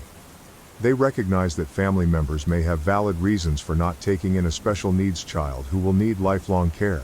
However, they do not understand that others have their own lives and needs. If anyone's needs negatively impact them, they perceive it as selfishness. To these people, everyone else is an NPC, existing only to serve their needs. Another perspective. For me, this was actually the happy ending I was hoping for. It was clear who the real problem was in this story, and I am glad she kicked him out. Edit. It always amazes me how partners ignore every complaint and plead for help or change. Then, when it is too late, they suddenly agree to make all the concessions they previously refused. Why do they only do that in the find out phase and not in the fucked around phase when there is still a chance to salvage the situation? Comment on familial pressure. Familial pressure, a sense of duty, and the desire to be a hero can influence decisions. In theory, it is admirable for someone to want to take care of a family. State care often has a poor reputation, and it is understandable to be concerned about the level of care a disabled family member would receive from the state. The problem is that he never discussed any of this with his wife, made a unilateral decision, and then made it his wife's problem. It is easy to be the hero when someone else is making all the sacrifices. He pleased his parents and took the glory of being the stand-up guy while his wife did all the actual work of raising his niece. Comment on social services expectations. In most areas, social services expect the child to have their own room. If it was just the in-laws and the niece, it would have been fine, with the in-laws in one bedroom and the niece in the second. The problem arose when OP's husband moved in, leaving insufficient room. OP mentioned that the in-laws did take in the niece after her mother passed away, but they could not handle her due to their age and handed her off to their son. Everyone knew caring for the niece would be a significant challenge, but they were willing to ignore it as long as OP was dealing with it. In my opinion, the main issue in this story revolves around the tension and family conflict that arose when the husband unilaterally decided to become the legal guardian of his autistic niece without consulting his wife. This decision led to significant stress and disagreements within the family. One key detail worth discussing is the husband's unilateral decision. Making such a significant decision without consulting his spouse highlights the importance of communication and mutual agreement in a marriage, especially when it comes to decisions that impact both partners. Another important aspect is the burden of caregiving. The wife was left to handle most of the caregiving responsibilities while also working from home. This situation underscores the unfair distribution of family duties and the necessity for mutual support in a marriage. The husband's controlling behavior, such as taking her car keys and hiding her passport to force her to stay home, is another critical point. This behavior is indicative of controlling and abusive tendencies, which is a serious issue that needs to be addressed in relationships. The story also raises questions about the rights and responsibilities within a marriage. It is crucial to ensure that decisions are made fairly and that both partners' opinions are respected. The lack of support from the husband's family in assisting with the niece's care is also notable. This situation highlights the importance of family and community support when caring for individuals with special needs. Finally, the wife's decision to pursue divorce after enduring significant stress and emotional strain is a critical aspect. It reflects the severity of the issues and the impact on the family relationship. Overall, this story touches on several important themes, including communication, fairness in caregiving responsibilities, recognizing and addressing controlling behaviors, and the importance of support from family and community. It provides valuable lessons on the importance of mutual respect and support in a family. What about you? Please comment below to let me know your thoughts on this issue, or other more interesting issues in the story above.